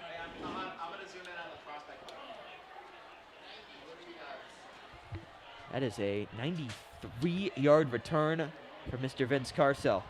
You know, it's interesting. That field goal by a Prospect at the end of that last drive really changes what would have been an easy 2-point call. Now, if they kick the field goal, they're up 17 points. To go for 2, they're 18 points. Either way, it's a 2-possession game, but... I mean, that's true. Makes it easier for all of us, because just press the 7 button. There we go.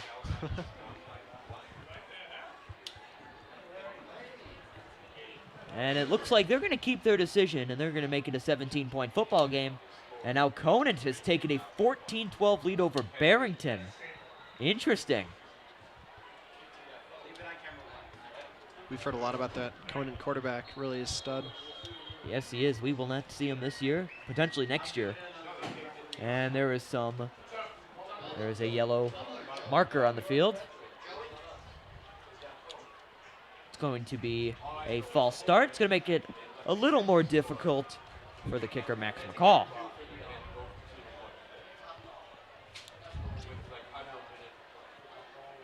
Max McCall will attempt the extra point. A little bit further. Caleb Bonchi is the hold. Caleb Bonchi on the hold for Hersey number 4. And that kick is very high again. Looked like they were hesitating on the signal. The kick is still good. First half score, Hersey 27. I think the momentum has switched again. Yep. I mean, you got to love these electric plays. Electric's one of those buzzwords tonight. I've been saying it a lot, but it's true. Both There you teams, go. you saw a little bit of electricity coming out of Prospect in the second quarter to start it off. But the momentum has swung right back into the Husky favor. Absolutely. My goodness.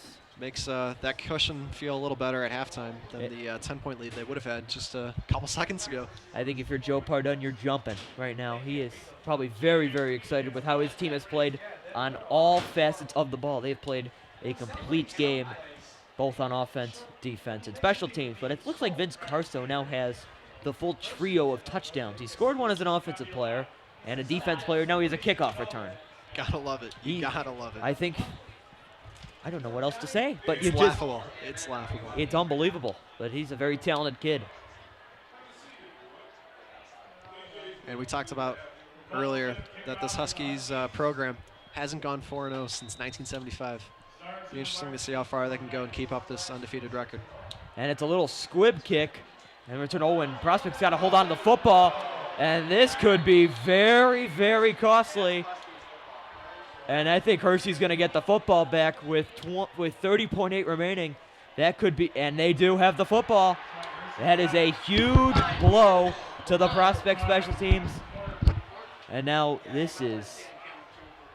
you're putting Hersey back on the football field. And that's why you squib kick it right there. You've got not much to lose. You've only got a little bit of time left in the game. Why not take a chance? Why not boot it down on the ground, let it bounce around a little bit? And it's easier to fumble it around as a returner on a squib kick It's than tough, on a yeah. kickoff, a normal one. So It's a lot easier thinking it from up here than it is down there. And it looks Yep. like the Orange Crush is singing Neil Diamond songs now. And this is their house, apparently.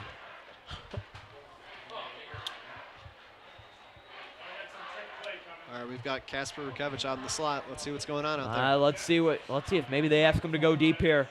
Try and make this a 3-possession game. Justice is going to go outside the pocket. He's got a pretty big arm. There's a pass that's caught by Rukevich. Good footwork. One of the reasons why he got an offer at Illinois State pretty recently. Very exciting for him. I know he's got to be thrilled, but he's also got his sights on a bunch of schools all over the place. We'll see what happens here. I mean, he's been the name to watch these last 4 games and now in this 5th game. Very promising career ahead of him. Wish him the best of luck in his recruiting process and college, and who knows how far he'll go. Absolutely, my goodness. And it looks like that play's not going to even count. There's a penalty on Hersey. And I think this decision might be a big victory for Prospect, even after that fumbled kickoff. Stay tuned for a sideline interview with Ryan Barrich. He will talk to the very optimistic Dan DeBuff during his favorite day of the week, which is Prospect Football Weekly. Always optimistic. We'll see if that changes. But they're going to still pass here. And Rudkevich, you just don't know what's going to happen. See if Hersey's going to take a timeout. They are. And they are going to use their final timeout of the quarter. As a coach, you've got to squeeze out all the points you can get in this first half. You can't let up on the accelerator here. That's one of the mantras promoted by Coach Buddy Stevens out in East Mississippi Community College, a program that's won numbers of JUCO national championships. You just went deep into the vault right there. Featured on Last Chance U, actually on Netflix streaming. Give it a watch. That's right. Gotta love the program. But you gotta go for it. You gotta keep churning. You gotta put up as many points as you can. Always helps your favorables when you're heading into the playoffs. And as a defense here, you've got to lock down. And I think you can't allow any more points on I the think board. what is also shocking is this is a Hersey team in previews. They were predicted to be 4th in the conference. A team that's just, they're on a rebuilding year. But apparently Joe Pardon doesn't listen to that. You mentioned rebuild year to any players, any coaching staff. They're going to walk away from you. They're giggling. They're They're not rebuilding. They're a good football team. And Justice is going to go deep down the field. He's got a wide open man. They got to hurry it up to the line. And that looks like it's number 2, Jordan Hansen. Wow, he is. What can't he do? A large gain, another first down. It looks like they're going to clock it here. 10.4, and let's see. And they are going to start it. Clock it, and it's going to be with 8.3 left. From about the, looks like 17, 18 yard line. From the 17-yard line. Now what do you do here? See, I've got to think with 8 seconds left, you're taking one last shot, and then you throw in the towel and send Max McCall out there to kick the field goal. But yeah, absolutely. That is more than enough time to try to run a play. And if you don't like what you see, if you're either Ryan Justice or Jordan Hansen, you just throw it out of bounds. Save the time. It is Justice who is in the shotgun. There's 5 wide. They are going to be throwing it here to the end zone here on this second down. Here's the throw. That pass is going to be overthrown. That's going to be picked off in the end zone, and that will likely complete the first half for both teams. That is Gary Moeller. That's his 4th interception. My goodness, this kid is a sophomore. He has had a big impact on this team, and he will be getting the cowboy hat, it looks like, from assistant coach Jeff Collier. Yeah, we've seen the overthrows earlier in this game. We talked about how that's preferable to underthrowing the football, but just kind of missed the receiver altogether there. I wonder if there's miscommunication on the route or what happened there. But that prospect defense getting the stop that it needed. Yeah, and I think for Jimmy, for Justice, if it's not there, don't even try it. Yep. So stay tuned for our sideline interview with our sideline analyst Ryan Barrett, who will be talking with head coach Dan DeBuff.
Ladies and gentlemen, have a good hand for the prospect dance team. Well done, ladies. Here's Coach Spike Nicole and Melanie Mark.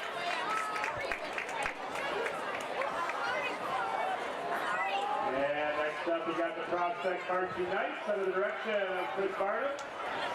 Team assisted by Hannah Drake, Michael Austin, Jackson, Melissa Opresic, Kat Steele, Christina Barnum, Lauren Bilbrey, Matt Janis, Brian Spicer, and Rachel Taylor. They're led by drum majors Marion Bentley, Maria Mary, and Rebecca Rose.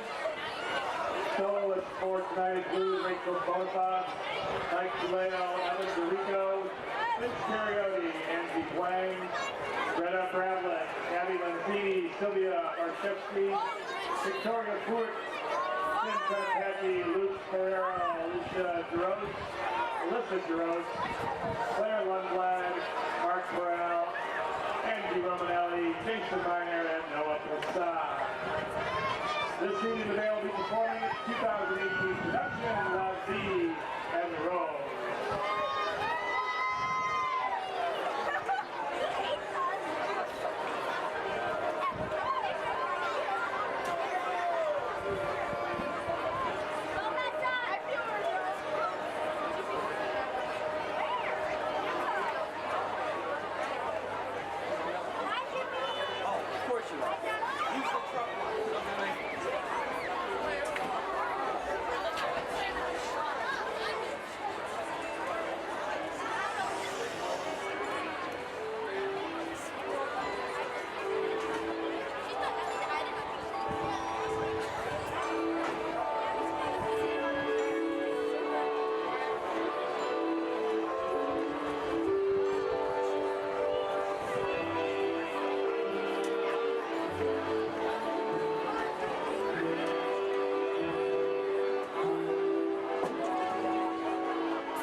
Ladies and gentlemen, your prospect Hersey Knights.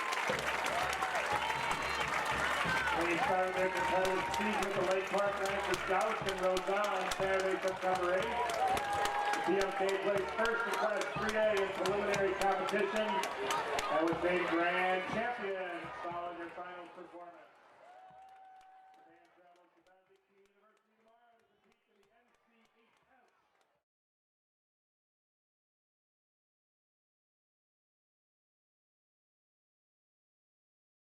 Wings on boneless Thursdays and Mondays. Get half-priced wings on Tuesdays. And stop by on Wednesdays for 99-cent chicken tenders and $1.49 kids meals. Sign up for our free Plays and Rewards loyalty program. Earn points, get rewards. It's more of what you love for what you already love to do. It's all here at Buffalo Wild Wings in Mount Prospect.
Hey guys, I'm back here in the booth. The first half just ended, big one for us. We got our first touchdown from Michael Shaffis on a huge run, and our defense really stepped it up with Adam Mecke getting 3 big stops on the line of scrimmage. After the half, though, we did give up a special teams touchdown, but right after we did get a word from Dan DeBuff on how he's planning on dealing with that. He said that it was definitely not great to give up a special team score, but the defense is getting stronger and they're going to come back, getting that stop. It's very important, according to him, to start off this quarter with a big defensive stop. Thank you for your time. We're going to go back to the game.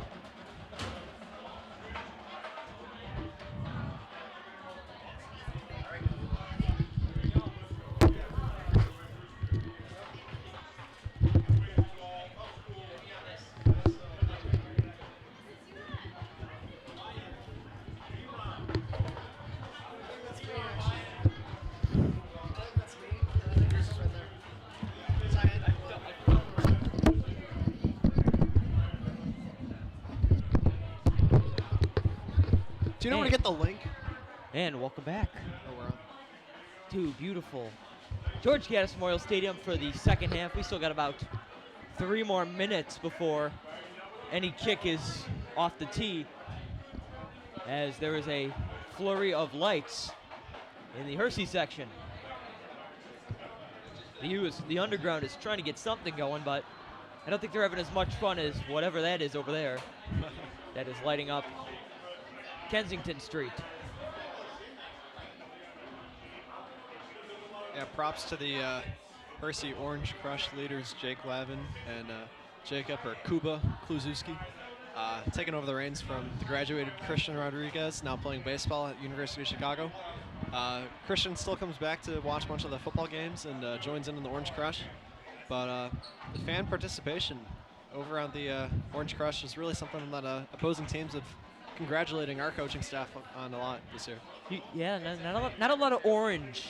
There's a lot of neon. I like it. Love the name, though. Of course, as they've been a big part of why they're so happy is Jordan Hansen. Yep. He's 3 touchdowns. It seems like anytime he touches the ball, he's going to have a chance to score. Definitely, definitely. This is a kid who blistering fast speed, really athletic, can throw, pass, catch, run all over the place. He can join the game as a running back as well at a bunch of different times. So he's really the dynamic guy. Put him anywhere you want him, and he'll step up to that role. Absolutely, my goodness. And I think for the prospect team, you just got to find something that works and just go for it. It seemed like their running attack, it just didn't get going, and they just didn't have any answers. Yeah, that's something that coaching staff, I'm sure, talked a lot about in the halftime discussions that were going on in the locker room. And we're going to give you a bit of an update going on across the state of Illinois, starting out with the let's see what we got here. St. Viator Carmel game. The Carmel team is up on Viator, 21-14. That's the team that Prospect saw earlier in the year. To the delight of our fans, they are losing. Because there is some very, very, very, very bad blood between both sides. Moving around. Glenbrook South is winning. Yep. They've had a rough start. Usually they are really good. And Maine GBS South up 35-0, and then, yeah, we talked a lot about Evanston earlier. Maine South, another good football team. Maine South beating Evanston by 7-0 at halftime. That's a defensive struggle for Those sure. are 2 big powerhouses. Dave and Sarah, of course, the head coach at Maine South, a very successful. His son is actually the quarterback at Maine South. That's got to be very fun for him. Moving on, we got Deerfield up 47-7 on Maine East. Deerfield, a tough team. They played like it in the second half of last week. It was just very hard to stop them. Always returning back to that Barrington-Conant game. Conant still holding on to that 2-point lead, clinging on for the rest of the game there. Yeah, Conant, I think, they're an interesting team. Palatine has struggled a lot this year, especially with all the return after losing Johnny O'Shea last year due to graduation. He's now, I think, at Butler, so they're adjusting Corey Olson over there. And O'Shea really a presence on both the football and the volleyball teams. He's a stud at multiple He's a big man. sports. He's a for sure. huge human being. And last update here, Lake Zurich tied with Stevenson 10-10 at halftime. So that's another battle of 2 large programs. Battle of bright lights, my goodness. Seems like anytime you go to either school, their lights are very bright. And Santangelo's off, and here we go to begin the second half. Hersey's got to pick up the football, and a good tackle there on special teams. It looks like that's number 11, Zach Zai, who plays basically center field for the Prospect defense. So what, for a second half, if you're Hersey, what do you got to do? I think at this point, you've got to maintain control of the possession. You got to keep the clock running. You want to get out of here without giving up any more points. But if you can keep the time on the field for your offense as clinging on to the majority, that's the number 1 goal here. You do not want to give that Prospect offense any more chances than they've already offered. I think the Prospect defense is going to be the biggest factor. Definitely. Because Prospect's offense, they got to get going and all, but it's not going to help if their defense cannot stop. There is Ryan Justice, and he is a huge man. And he used his elbow, but it still did not get past Gage Bear. We haven't seen Justice really go outside the pocket and run. He's gone outside the pocket and made plays, but not like in this fashion. And that's part of why you love the competition that comes with naturally having 2 quarterbacks at the helm, both of them pushing each other to the best they could be. I'm sure if we only had one of those 2, it would be a completely different story this season, no matter who you pick. But with both of them there, really pushing each other practices and in games, really getting the best out of each other and the best out of this Hersey football team. We'll see if Jordan Hansen plays a bigger role, especially if they have the lead down the... And there... Oh, that looks like... That's Vince Carso. And Carso's going to get a big gain and a first down for a Prospect. It seems like Hersey's running game has just been chugging and chugging along. They're going to get back into Prospect territory. Yeah, I'm not really sure what you're looking to work on in practice this week. This running game has been something special. I don't think Hersey has much to work on next week, even though they play a very formidable opponent in BG next week, so that should be very interesting.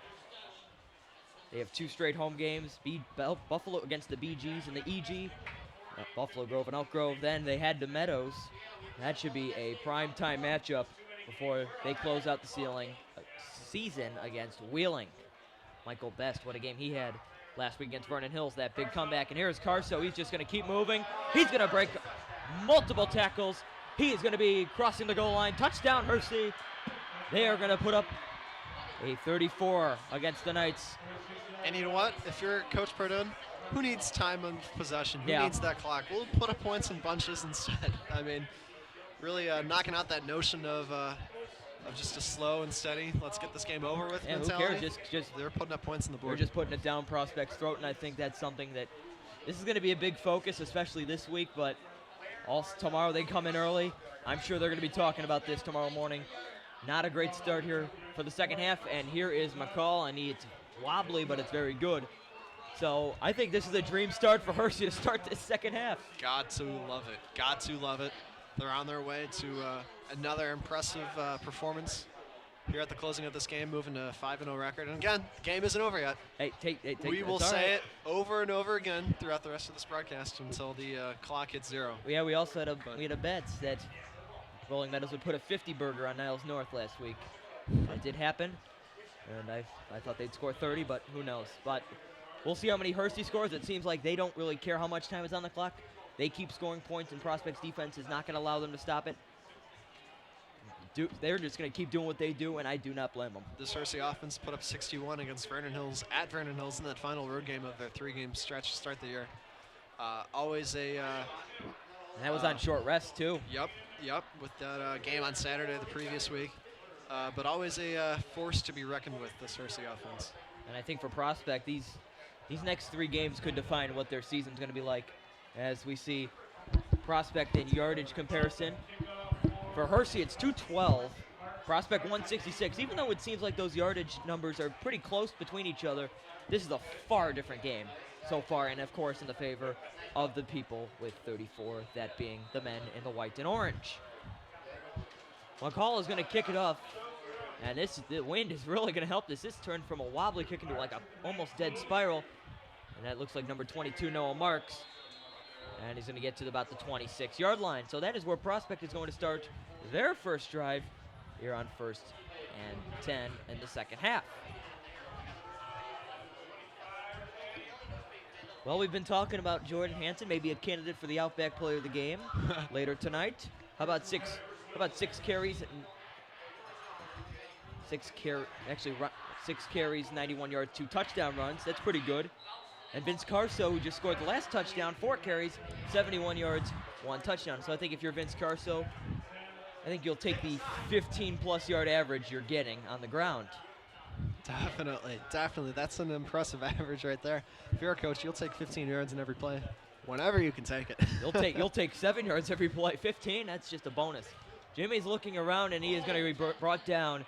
This Hersey defensive line is coming at the Prospect quarterback, and they're getting right to him. Yep, I mean, you wouldn't want to have it any other way as a coach. They're pressuring Jimmy Martin, whether it's a passing play or whether he's trying to sneak it up the middle or run out to the sideline. They're really just all over him. That's really preventing the time of the amount of time Jimmy has in that pocket to read the routes of his receivers out there. And here he goes again on the ground. This time he's going to be brought down again. Looks like number 44 there for Hersey. It's Big Vanderlip, and also number 2, Jordan Hansen. When are we not calling his name tonight? It's going to be a 4th and 4, and they're going to keep the offense out on the field. This is an interesting decision. They're going to give it, and here is Jimmy. He's going to try and get past the yardage. He's going to be very close. I do not think he's going to get it. And now Hersey's going to get the football back with Prospect field position with 10:01 remaining in the third quarter. Do you agree with that call? You know, you're down 24. You're already in the third quarter. You've got less than half of a game to go. I mean, in hindsight, it looks like it's a poor decision because, ultimately it gives Hersey field position right around the 34 or so. But, I mean, you've got to get as many points as you can, and it hurts to punt away the football with a likely Hersey offensive touchdown looming. So. Yeah, absolutely. My goodness. It just felt... I mean, you could punt, and Hersey just keeps driving down the field. Very interesting decision. I'm sure we're going to talk to Coach DeBuff about that next week for Prospect Football Weekly. Stay tuned. We'll also preview the game against Rolling Meadows, which will head to the road. Here is a throw from Justice, and he's got his man. That's Rutkowitz for a Hersey touchdown. They are going to put up 2 straight scores. It seems like their last 2 offensive plays have been scores. Yeah, and again, there's the offense looming, and that's part of the reasoning into the Prospect coaching staff's decision to go for it on 4th down. They made him just pay. got to put up points whenever you can. They made him pay for it in literally 5 seconds. It's all it really took. And Rutkowitz has his first tally of the night. And he used that speed, and it really helped him there as McCall's going to kick it up, and it is good. So it's the Hersey Huskies that have put a 41-point mark on the Prospect Knights, and we are not even halfway into the third quarter. Yeah, the storyline might be who puts up more points between Deerfield, who's taking on their opponent right now, and had 47-7 at halftime. And also Glenbrook South put up 41 against Niles North.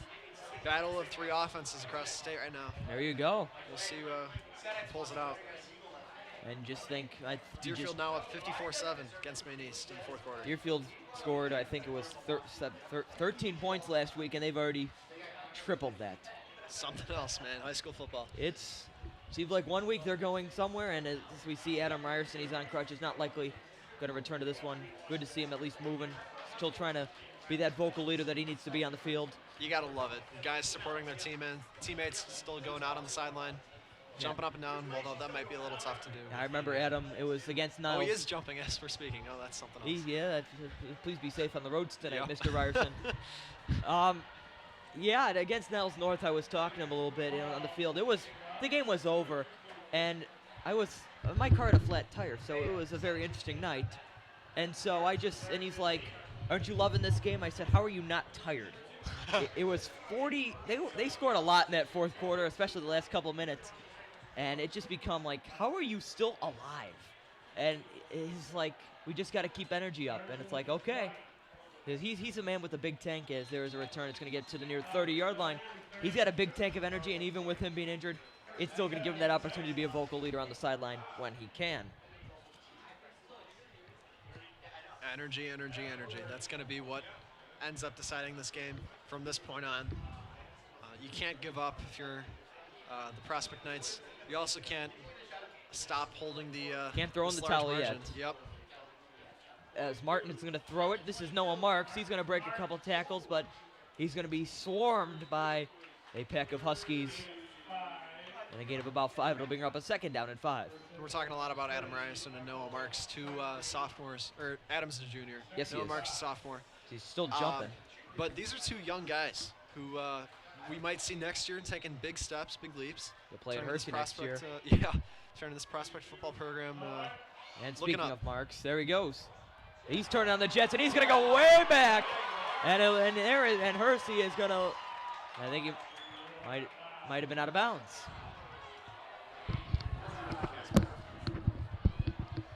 And I think we've been talking about the ghost, Casper Rutkowitz. It seemed like he was a ghost in that first quarter. I don't think he's a ghost anymore for these Prospect Knights. 7 catches, 107, and a touchdown catch. He was a big key, and he's going to be a big key the rest of the year. Casper Rutkowitz, what else can we say? We've talked a lot about his electricity, his ability to That's a big hit there. cause big plays, just like that big play on defense. Right That's there. number 24. That's Anthony Carty. Put a good hit there on Ryan Traviola. Nice coverage there for the Huskies. It just seems like they aren't doing anything wrong tonight. Yeah, and again, if we were to talk with Coach Pardone about this, he would deflect right away to the coaching staff. You gotta love the coaching staff. The Huskies are here teaching this defense the proper way to play, making smart tackling decisions. Yeah, and it looks like they have a television on their sideline. Very interesting. Haven't seen that in a while. And there's Jimmy. He's taking a couple hits, and he's going to get to about the 40-yard line as Dan DeBuff and Matt Weber point the wave on offense. Let's see what they do here on a 3rd and 4 from the 40-yard line. Stay tuned to ProspectorNow.com for a story on tonight's action. We posted probably later tonight. There is Traviola, and a flag is down. We will see the call. Let's see this. Let's see who is responsible. Flag was thrown a little late, right as he's about to go down. This might be a push. This is going to be a pass interference call on the defense. And Hersey, and a nice job by Ryan Traviola. We talked a lot about things that the Huskies won't necessarily have to work on as much and focus on this week, but this is the big focus for them heading into their next opponent with BG. They've got to limit these penalty flags. I'm personally surprised to see the number that have been thrown out against the Huskies right here. All just calls. None of these calls have been, that questionable. But this is something that the Husky defense has to work on heading into the ultra competitive matchup next week against the Bison. 41-10 the score from beautiful Prospect High School. As Jimmy's going to take the snap in the shotgun, he's going to throw it. It's caught by number 88, Matt Meyer. And Meyer's going to get to about the 21-yard line. And this Prospect Knights drive, they're just moving right on down the field. Reminiscent of that earlier touchdown. Absolutely, about 8:12 remaining. There's still a lot of time left in this football game. 31 points might be a big lead, but they're still never giving up. And Hersey looks like they jumped, but there was no reaction to it.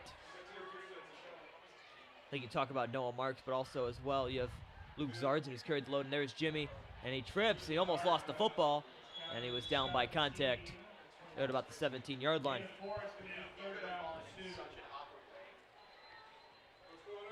Yeah, I mean, Jimmy Martin must be, like we talked about earlier, an absolute beast of a player, because he's being tackled and thrown around all over the place. If you're a college or pro team, you don't want that out of your quarterback. You just wonder.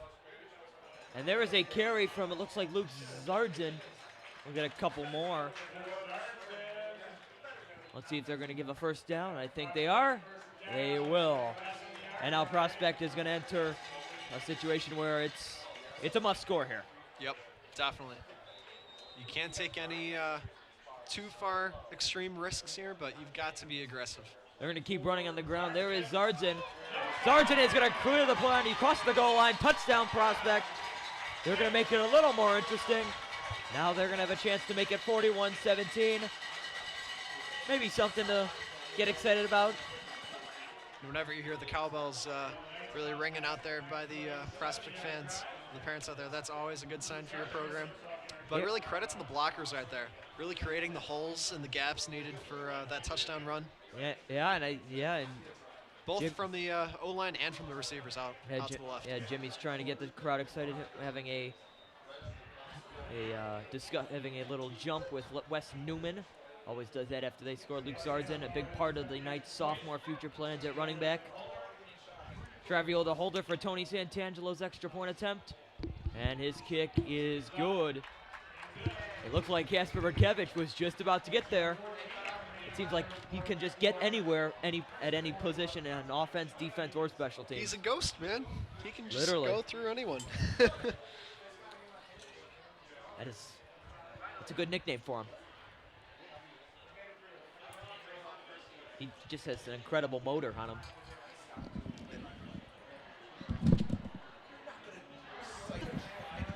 It doesn't matter.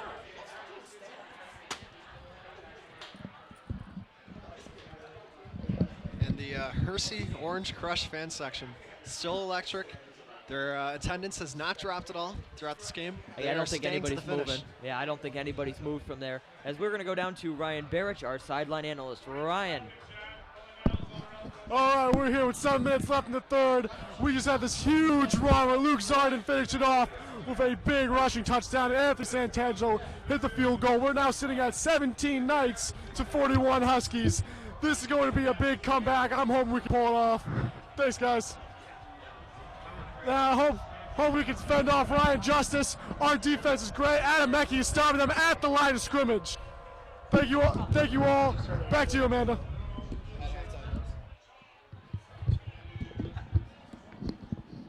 Yeah, Ryan. I think they're going to come back. They're going to need a lot to go for them. Here is Ryan Justice is having some type of day as well. 12 to 19, 169 yards as there is a return from the Huskies. Near the 40-yard line. 169 yards, 2 touchdown throws. Had a couple last week. Solid numbers. Who's Owen Goldsberry again? Solid numbers from a very, very, very solid, extremely talented quarterback, Ryan Justice. Keeping the Hersey offense flowing and moving. And bright things are ahead for this Huskies team here. It's been 43 years since they started 4-0. And We're witnessing it again. do we wonder how long it's been since they've been 5-0? Maybe 43 years as well? I don't know. I was thinking about that earlier. We'll see. How As there's far can they keep Rutkiewicz. it? And good luck. And he's going to get past. He is so fast. And they are not. They're going to have trouble stopping him near the 50. He's going to be in prospect territory. He's going to give the Huskies another first down. Now it's just about running the clock for Hersey. Yep, definitely. Definitely. You don't want to risk any injuries here, so you don't want to extend the game. You want to get in, get out, get on the buses, go back home. Not too far of a drive for them. They got to. No, for sure. No, for sure. I mean, They've we're had only some 10 minutes away or so. They've had some drives, especially Vernon Hills a couple weeks ago. That's a drive. Vine Benton to start off the season. That's fun. They had to go to Palatine on a Saturday morning. That must have been fun. So they're well traveled. And they got a couple more road games left. Here's a pass that's caught by Rutkiewicz. And he's going to pass Gary Moeller. And he is not going down. He is going to go to the 30-yard line. That's just a will. That's a will to not be tackled right there. That's impressive stuff.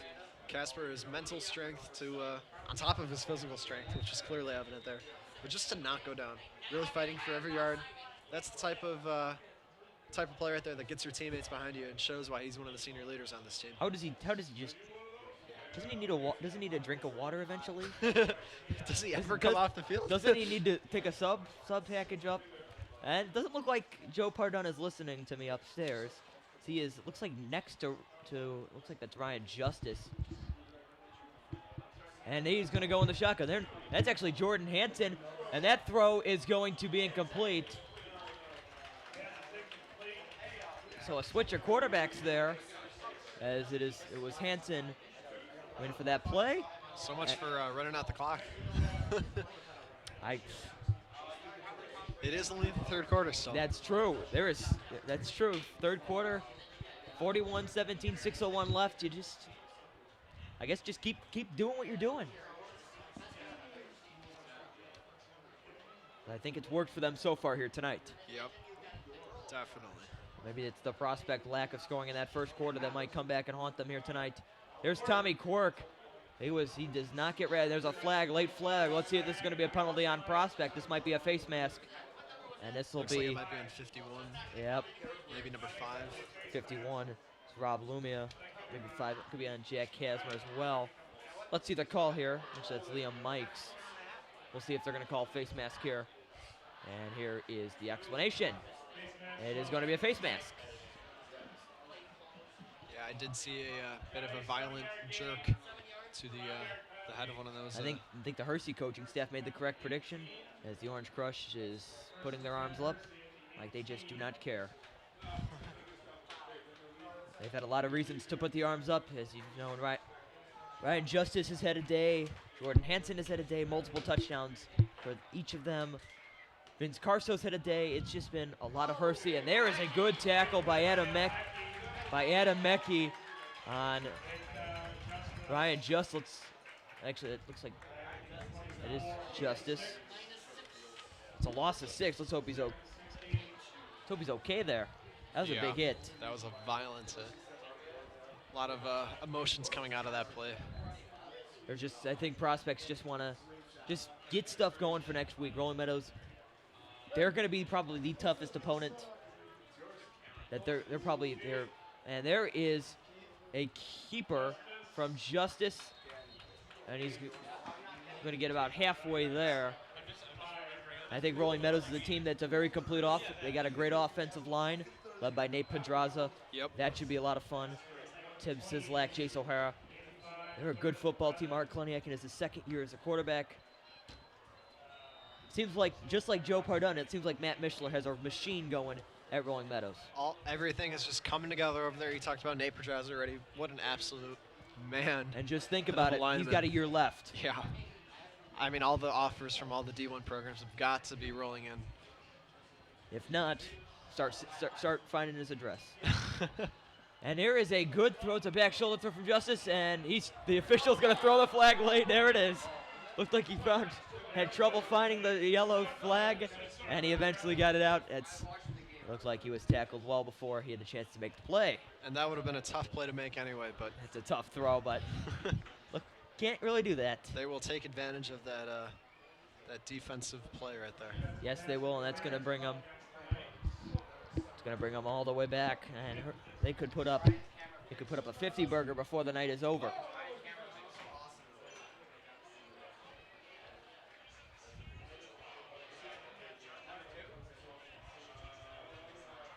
Obviously, stay tuned for the Outback Player of the Game. At the conclusion of tonight's game, we will see who it is chosen. So many candidates that could be chosen. Definitely. It seems like tonight's award could go to a Hersey Husky, but we will see. A lot of game left. And at this point, the lot of game left is a little less than the lot of game that was left in the first half. That's also true. Can never give up, though, if you're a prospect. No, no. And there is a fake from Justice, and there is Rodkevich. It just seems like he is. I think the Knights' defense has had a long night, and I think it's showing here with Rodkevich's last couple runs. More scores. Glenbrook South, they've been struggling. They're usually a very good football team. 41-0. Evanston is now trailing Maine South and that powerhouse football program. There was a handoff. This is Ryan Justice, and he crosses the goal line for another Hersey touchdown.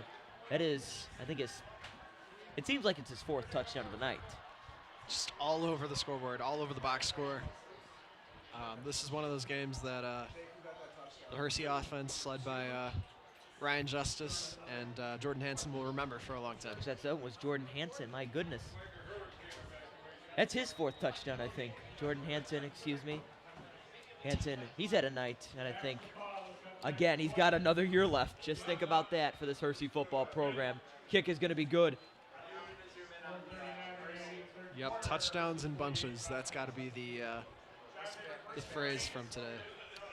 Well, let's see his fantasy game. According to our advisor, Jason Block, a proud Hersey alum. I think he is sharing his proud of his high school alma mater in tonight's contest. 7 carries, 94 yards, 3 touchdowns.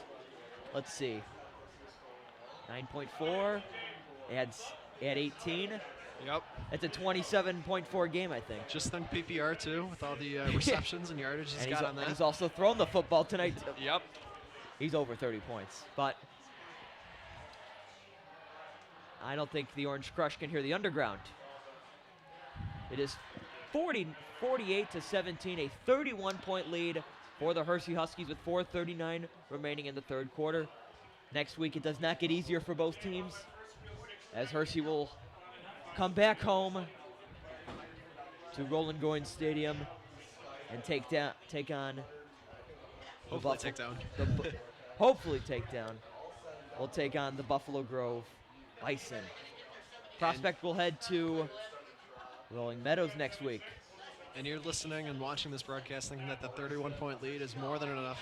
That wasn't close to enough for the Deerfield team going up against Maine East. They won that game by a final score of 54-7. That's a 47-point margin right there. You would think a 54-7 game would be going a lot slower than ours right now, as it is 9-22 right now. And there's Noah Marks as we get to the 26-yard line. So let's see what the Knights do on this drive. Down by 4 scores. Actually, 5 scores. 5 31 scores. Yeah, margin. 31. Yep. 5 scores. Let's see what they do. I think now it's for Prospect. It's just about getting stuff that is exciting for next week. Because there's going to be a flag on the play. Let's see what this comes to. You just got to get something going for Rolling Meadows next week, because it doesn't get easier for them.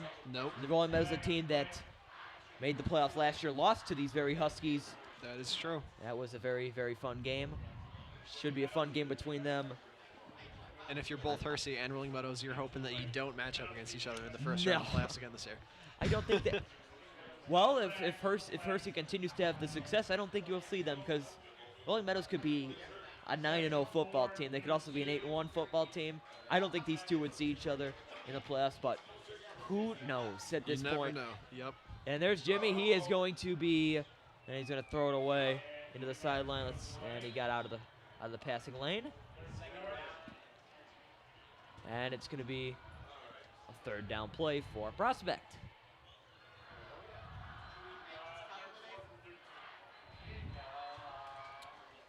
I think the reaction on the Prospect sideline is just stunned. I think coming into this week, it was always competitive because this is a fast-moving Hersey offense. I think just the word to describe this game is stunned. Yeah. On the Prospect sideline, it's just been silent the entire night. And we've heard a lot about the confidence that was just flowing out of these Prospect nights. And my goodness. They're a very confident group, and I think that can be good. It can also be bad.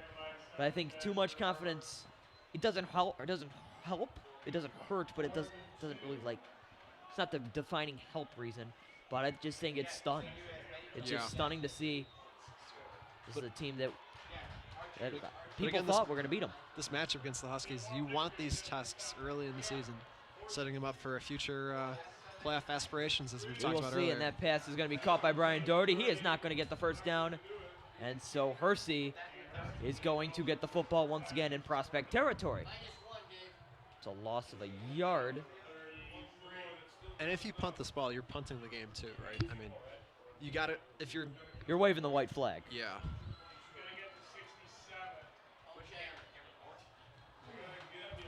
Prospect's defense, most they've given up is 28 to both St. Viator and Niles North. I'm sure defensive coordinator Brock Collins is not going to be too thrilled with this performance. I'm sure there's going to be a lot of talk tomorrow. A lot of content to work with. Oh, yes. I think especially content because, again, you got to go on the road for the next two against two very, very tough opponents.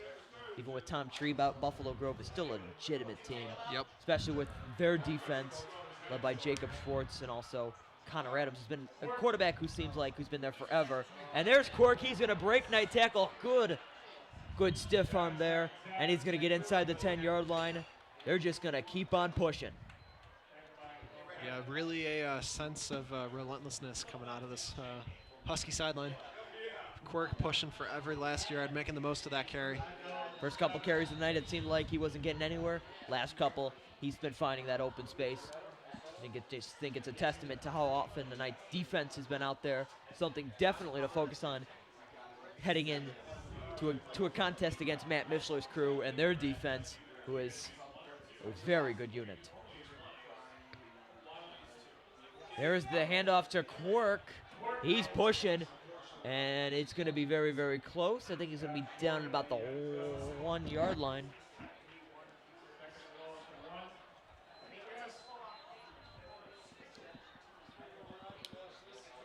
And let's see if Hersey just punches it in. Here is Quirk, and he's good job wrapping up by the Knights defense.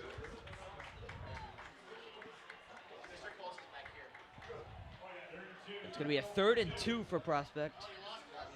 Going to be a loss of a yard. 3rd and 2 for Hersey.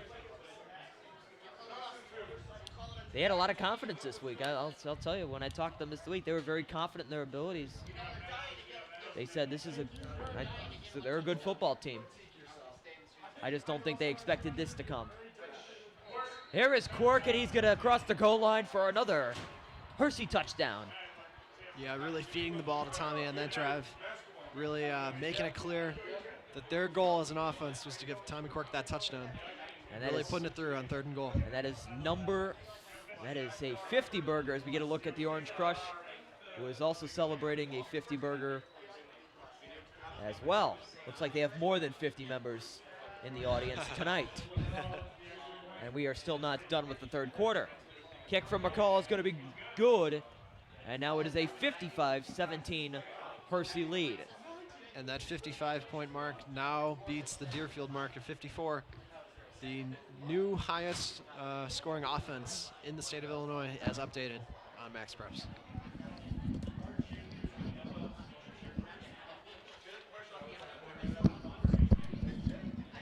I think we talk about how well we've seen Hersey, but what has gone wrong for Prospect here tonight?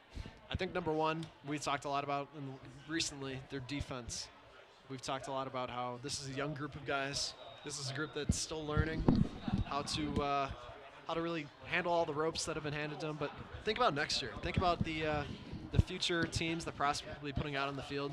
This is a group that's got experience now that'll serve them invaluably down the line. So bright lights and bright stars are ahead for this Prospect Knights defensive group. But more importantly, you've got to talk about the offense as well.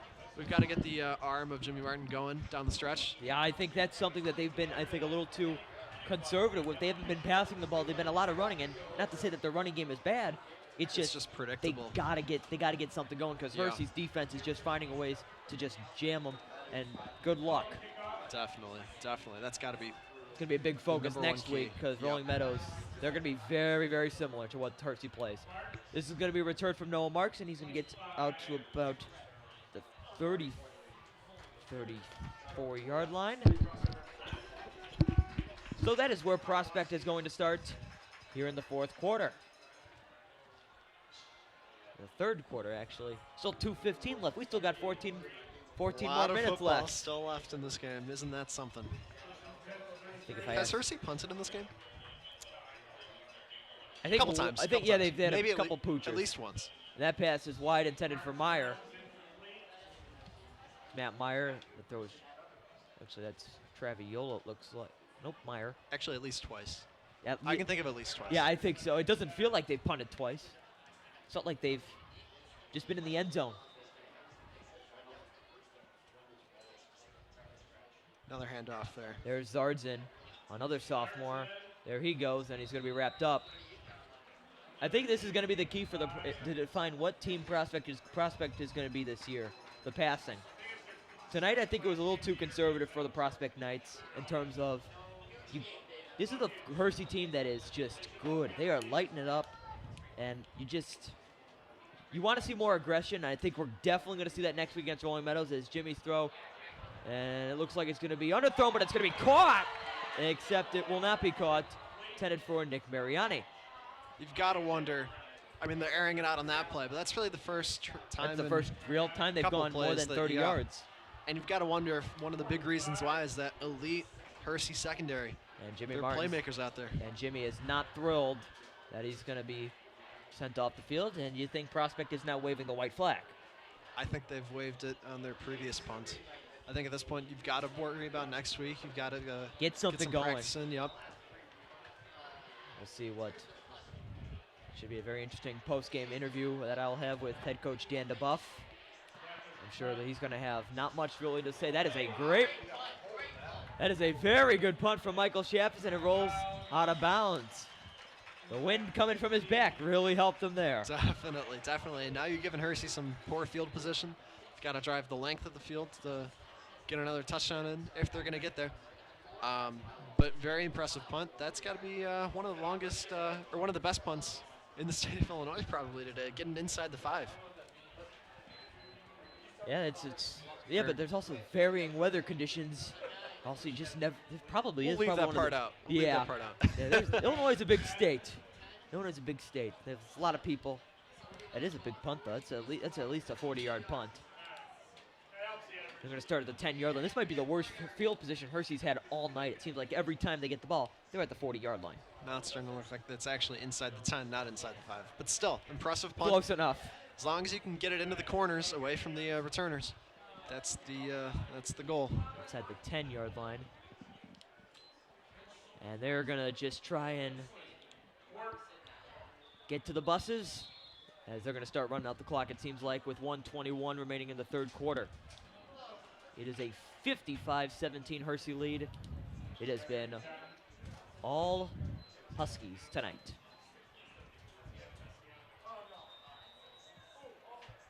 You think about playing your reserves here if you're a Prospect. You don't want anyone getting hurt before a game like Rolling Meadows coming up. If you're Dan DeBuff, are you going to keep your starters out there, give them confidence, or are you just going to play your reserves and try to be safe? See, that's definitely an interesting question because there's value in that for sure. There's value in getting your depth guys some reps against still high quality. That was an interesting throw there. Hit as he was thrown. Yeah. I don't think that was actually Ryan Justice. That might have been Bonchi. Caleb Bonchi made that throw.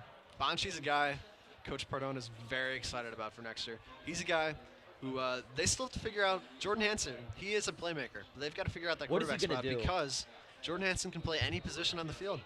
And that's a great problem to have as a coach, whether you're going to put your you're a playmaker at quarterback, or if you're going to get him catching passes on the slot, or if you're going to stick him right behind Caleb Bonchi, a guy who, just like Ryan Justice, is an accurate field general, can put the ball anywhere he wants. I think that's just two wonderful solutions right there. Put him in, and that's going to end the third quarter. Buffalo Wild Wings is the place to bring the whole family for a great night out. We're nearby in Mount Prospect with specials all week long. Enjoy 65-cent boneless wings on boneless Thursdays and Mondays. Get half-priced wings on Tuesdays. And stop by on Wednesdays for 99-cent chicken tenders and $1.49 kids meals. Sign up for our free Plays and Rewards loyalty program. Earn points, get rewards. It's more of what you love for what you already love to do. It's all here at Buffalo Wild Wings in Mount Prospect.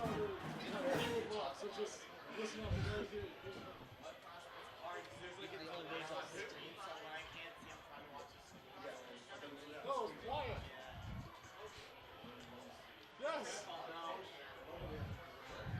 Tell him yourself. I'm gonna put him on. Don't want to hear it. Goodbye. He doesn't want to hear it. As we are back for the fourth quarter, it is a wonderful night. Both outside, nice and cool for both teams. Walshall wants to say the garage is by Chris. What are you upset at? He's just shaking his head intensely. And there is, and Banchi. I think Hersey is taking the advice of us. I think they're playing their reserves here. Yep. Not a bad idea for a team who's going to be playing Buffalo Grove next week. Yeah, they've had a couple of their guys sitting on the sidelines for a little bit. The starters getting some rest heading into that matchup. Seen a lot of Tommy Quirk getting some reps in, always good. You need depth. You need depth at all your key positions like running back and wide receiver and quarterback. And depth is not a problem these Huskies have. And there's a return from Ryan Traviola. And Traviola's going to get around to about the 45-yard line. And it seems like this has been Prospect's best field position they've had all night, and it comes with about 11:15 left in this fourth quarter. And you talked a little bit about earlier whether you send out the second teamers on Prospect to get them quality reps heading into the next week, or if you keep your starters out there, even at the risk of injury. Here's one of those times where you're at the 46 or so. You got to send out your starters. You got to get them some points on the board. Get them close excited. This margin a little bit. Yeah, build some momentum. And here is a run. This is Zardzin, and he's going to break.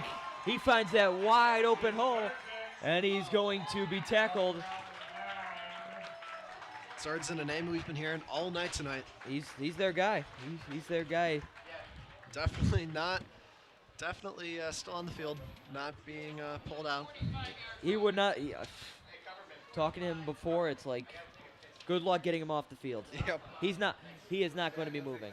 Eats, breathes, and sleeps football. And that's all he does. That's all that really. And it can tell.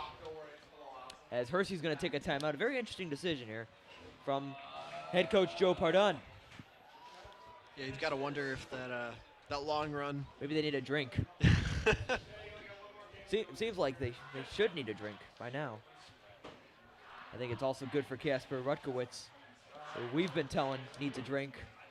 He's going to get one here. He's played absolutely fantastic here tonight. Really an elite playmaker. One of the handful of guys, the large, extremely large handful of guys, which this Hersey team is proud of and excited to have on its roster. Really could be doing some special things next year after he graduates from Hersey. Absolutely, and also 3 of the next 4 are going to be played at home. So that just is a huge advantage for John Hersey High School. And here's Zardzin. He's going to get a yard or a couple. Gain of about 2. And those next home games are why you play your tough road schedule so early in the season. 3 straight road games. I mean, what a way to open the year. But when you come out of that 3-0, just think of all the confidence that's oozing out of these Husky players. Zardzin has his second touchdown of the night. Good. It's going to be good for head coach DeAndebuff, and they are going to point up. They're going to go for 2 here.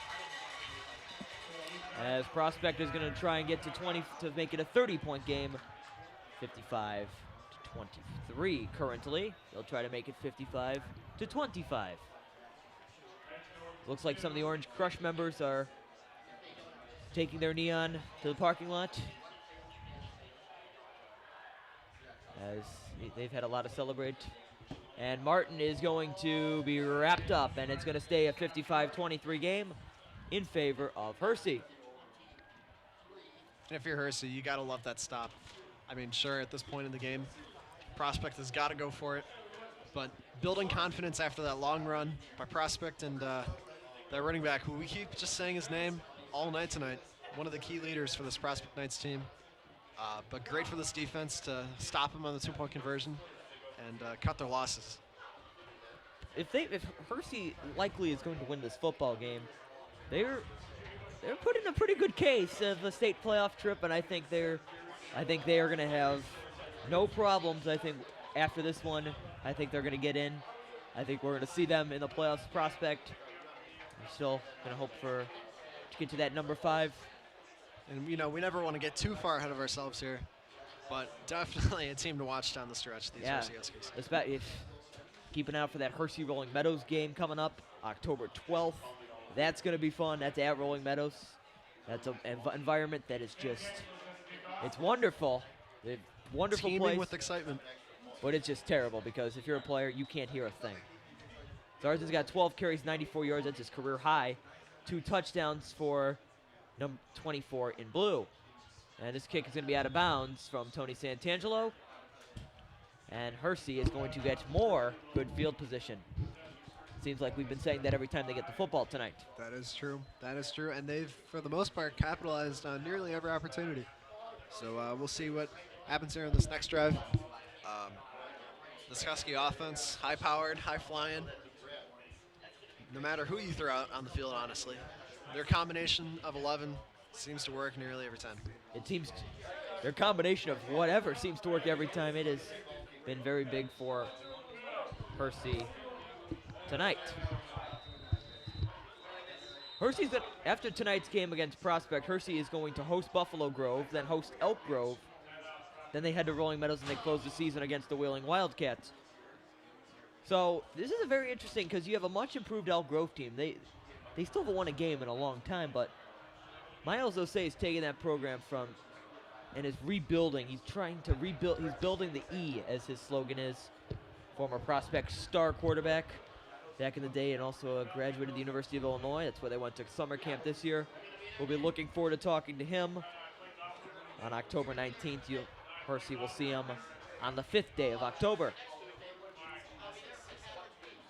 After tonight's game, Prospect is going to have 2 big road games. They're going to have to go to Rolling Meadows next week, Buffalo Grove the following week, as here is a carry for a gain of a couple. 32. That's Martinez. Ricardo Martinez. Not a big guy either, 5'3", 155. Yeah, but you gotta love the heart. Gotta love the hustle. You just gotta love everything. Yep. Unless you're a Prospect Knights fan watching this game. Thank you.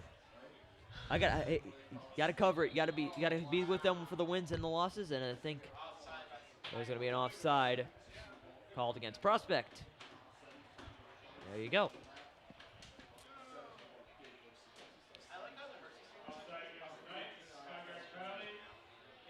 I think tomorrow's going to be a long one for this Prospect football program.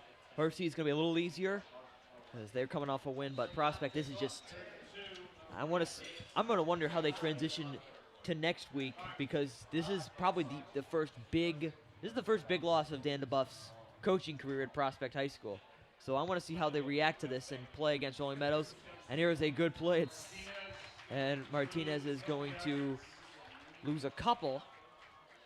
Talked about his lucky boots earlier as we started off our program. Maybe he's got to find a new pair of lucky boots after tonight's I'm game. sure he owns them. It's because with that Outlaw Night thing that he's been promoting, you can see why he has the boots on him. I think maybe that's a question to ask this week on Prospect Football Weekly. Are you going with the boots? Maybe he's got to get a cowboy hat to go over the headset. They do have one. It's somewhere. I saw it earlier on the sideline. Yeah. Yeah, it might be just on the ground right now. 53 right there. Yeah. On the left side. Sebastian Swistak.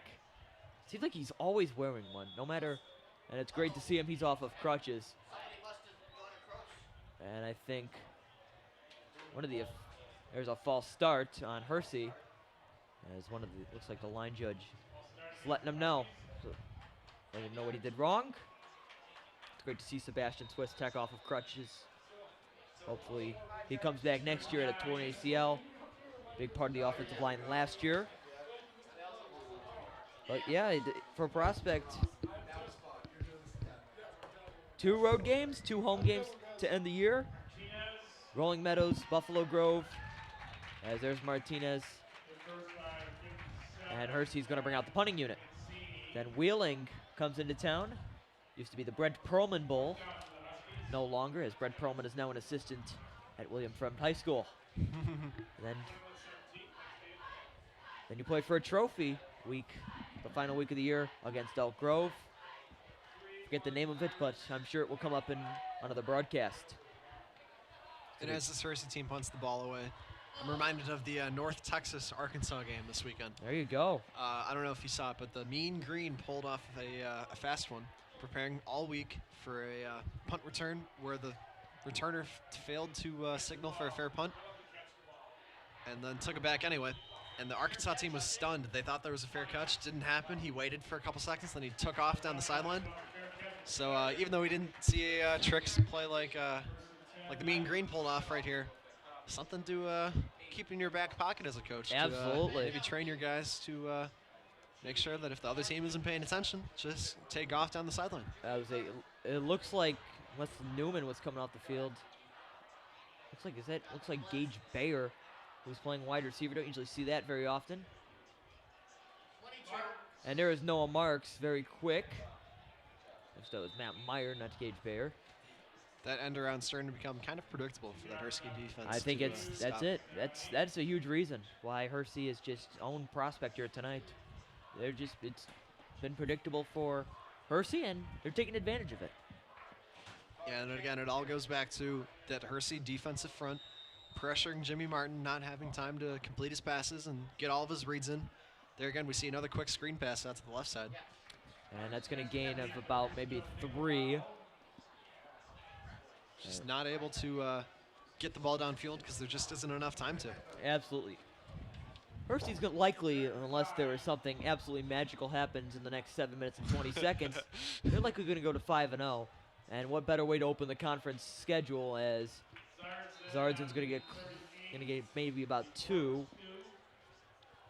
5-0, start the conference schedule. Not a bad start for the Hersey Huskies. Their best since, what did we say, 75 earlier? 1943 years. I'm sure. You wonder how old Coach Pardun was, or maybe he wasn't even born when that was achieved. Maybe ask him before at the end of the half. Gosh, there's got to be like a reunion of the 75 team next week or something. They've got to get all those guys back together. Yeah, they got to get watch this year's historic team. It's been a good start. They get a good matchup next week against Buffalo Grove. I'm sure they would love to come back, and Jimmy's going to go outside the pocket, and he is going to run. And he is going to be brought down for a gain of about 4 to the 46. And opening up at about a second at 6. Just keep churning at this point of the game. You got to keep your offense on the field. You want to build up as much confidence as you can in these guys heading into next week. Absolutely. All about the future at this point in this game. Right now, it's just all about moving on next week. And there's Jimmy. He's going to get past the first down line. He's not going down. And he is pushed down by the Hersey defender, number 51. That's Cody Blumenfeld. We talked about Cody earlier. Such a presence out there. The large man. Yep. Very impressive player. He just looks intimidating when he walks up to you. I'm sure Jimmy felt that same way. And here is Zardzen. He's going to be brought down for maybe a gain of 2. This is the team that was predicted to place 4th in the conference. You just wonder. It was predicted in the preview of the season. It seemed like all eyes were on Rolling Meadows and Buffalo Grove. And Jimmy is going to run outside, and he's going to lose a couple, to the delight of the fans of the Orange Crush. And Prospect sideline is still not speaking. Stunned was the word you used earlier. I think that says, I think they're still in shock. I think shock's even an understatement. I think it's just they don't really know how to react to this, and I think they're going to have to learn. And that ball's fumbled by Noah Marks, and Martin is going to recover it.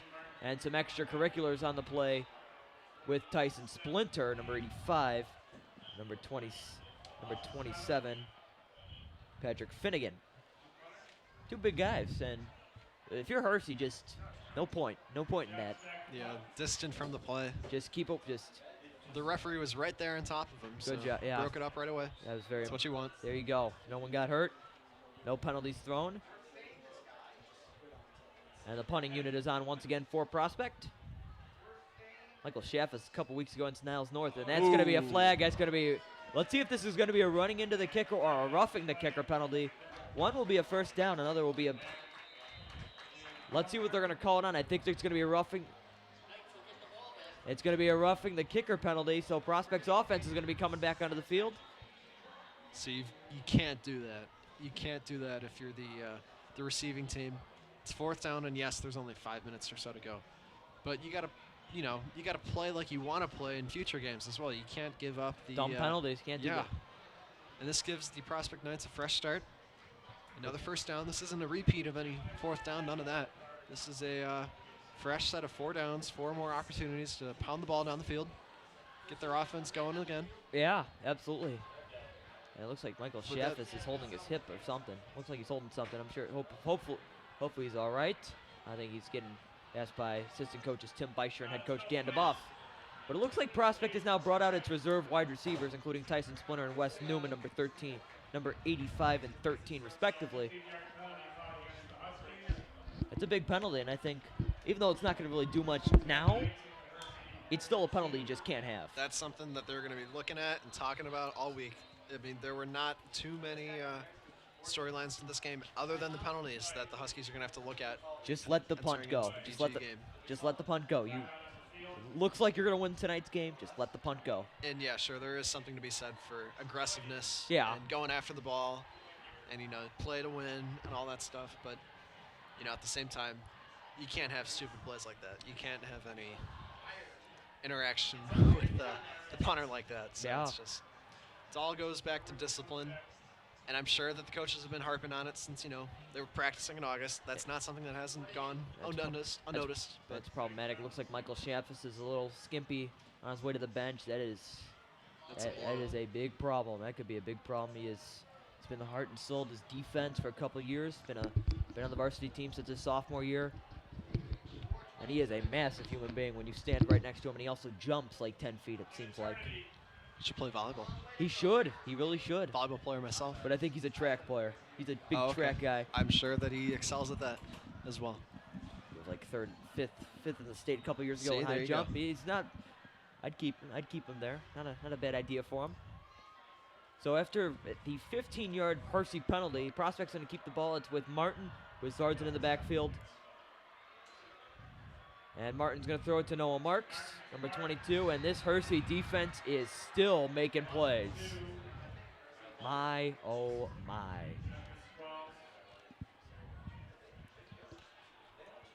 Have you taken any weakness out of the Hersey Huskies game so far tonight, besides the penalties? I mean, looking at the scoreboard, it's impressive. They've got a 32-point margin. If there is any room to improve, they did give up 23. That's the only... Besides those penalties, that's the only negative thing I can draw from this game. Martin's going to go around. He makes a nice move, and he's going to get a first down. Good second effort there from Jimmy Martin. He's going to get the yardage for a first down. But you've got to look at special teams. I mean, besides that last penalty that we just saw, really impressive performance. We did have that one botched punt that went 9 yards total. But the rest of the game, we had that Vince Carso kickoff return touchdown. I think that might have just changed the whole look of this football game. Because right before the second half, Hersey's getting the ball. Start second half. Put up 7 right before. Changed everything. Yep. I think there's going to be a lot of room for improvement here for the Prospect Knights. But that's why you play these games. You want to play these games against these tough opponents. I think this is going to hurt temporarily. I think this could actually help them in the long term. Because you're not going to win every game. especially with the competition this year in the MSL East, with Buffalo Grove, Rolling Meadows, and Hersey being 3 teams that are just, they're going to be straight up in your face. They're going to be playing all 48 minutes. And I'm sure you're going to hear Prospects head coach talk about that later today in that post-game interview. I'm looking forward to that. I mean, a couple minutes. 2:53 left in the fourth quarter. It has been all Huskies here tonight. If you've missed it, and if you're a Prospect fan, and there's a wide open throw. It's going to be caught by number 85, Tyson Splinter, for a night touchdown. That might get him excited. He's not a guy who usually starts on, gets a touchdown. I think Prospect's going to go for 2 here. And he ran that little slant route perfectly, really breaking up that Husky secondary. Gotta love the lengthy double-digit yard pass right there. That's 15-yard touchdown pass from Jimmy Martin. Getting that arm going that we were talking about all day today. There you go. A little late, but we'll take it. We need it. Absolutely. I think a lot of fun has been had on that Hersey sideline tonight.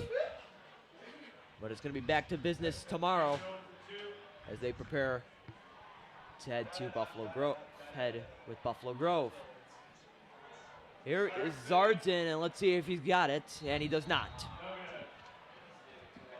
Well, that's twice now where they've handed it off for the 2-point conversion and just weren't able to convert that Husky defense. Twice now, they've given up 6 on the touchdown, but stopped them on the 2-point conversion. You gotta love defensive stops like that. And like I talked about earlier, really cutting their losses, not giving up any more than they need to. And I think it's a good time to name the Outback Player of the game. At this point of the game, it is very late. With 2:41 left in the fourth quarter, Hersey is up by plenty. Kasper Redkowitz, how about him? An electric playmaker. We talked about him a lot on this podcast. Not on the podcast, I'm sorry. On this broadcast. I'll shout out my podcast later, don't worry. But Kasper Redkowitz, he plays offense. He plays defense. He's on the special teams. He's everywhere. Talked a lot about how we think he needs some more water than what he's getting. I think he's gotten his water here in the second half. I think his motor will be ready to go for Buffalo Grove next week. I'm sure he's gotten more yards and touchdowns in this game than ounces of water drank. He's 127 yards receiving. That is a lot, and there's an onside kick that's recovered by the Hersey Hands team. 18 yards rushing. It feels like it's been more, but it has just been a night for the Hersey Huskies altogether. 127 yards receiving, and that 34-yard touchdown pass from Ryan Justice.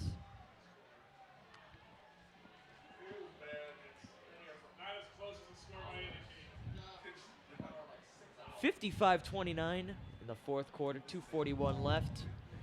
If you're staying with us, props to you, man, if you're staying with us. Thank you.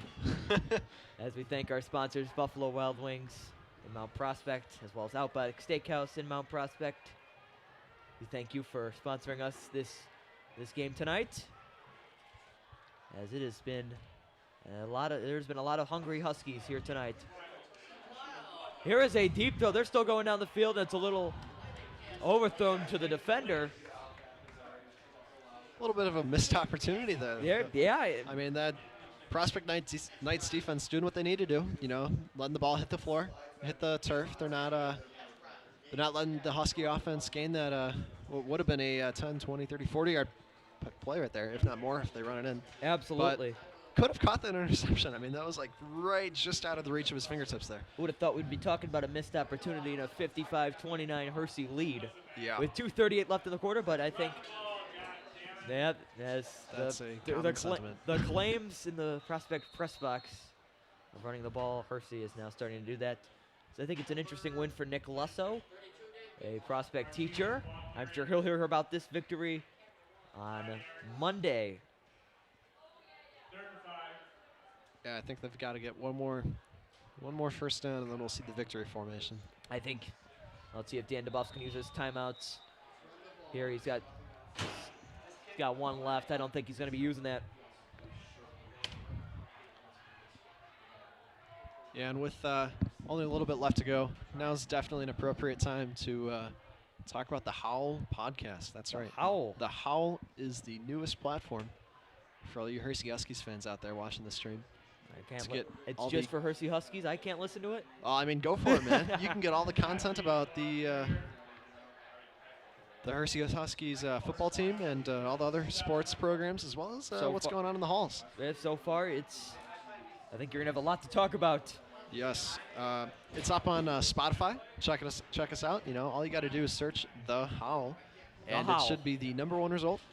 There you go. There are 2 episodes published so far. There's a 3rd on its way this weekend. After my interview with Mr. Joe Kerjasic, our associate principal, talking about the new security changes at our school. But episode #1, which is already out there, talked with Joe Pardun. You'll hear all about his background, how he came to be a coach. It's his 5th season here, It is. and he's he's made a huge impact on the program. His history with Mr. Coach Donatucci, still on his staff right now. My goodness, it just seems like wherever Mike Donatucci goes, it seems like he's always making a big success. Here's number 32, Martinez. Going to get a couple, and it seems like Hersey is just running out the clock now. Well, thank you for joining us, of course. Oh, this was fantastic. I'm sure I think it's been a little more fun for you than it has been for myself, but there's always next week. That is right. You know, I wish this Prospect broadcasting program the best of luck. This is really an impressive setup, but also the Prospect Knights football team. Absolutely. The same goes to you. As the clock hits 40 or so. Yeah, looks like Hersey's going to be running out the clock, but again, we just saw a pass play there. We've said it a lot, but we'll say it again. This Huskies team 4-0 for the first time since '75. Now going to be 5-0 heading into week 6. We'll see if Joe Pardun can remember the last time they were 5-0, unless he wasn't born. He's a young guy. He's a pretty young guy. He is. He is it. And that'll do it for Carter Zagorski. I'm Wyatt Dutrek. The final score tonight, 55-29. Hersey. We will see you in a couple weeks for our broadcast of the game against Wheeling. Good night. Thanks for joining.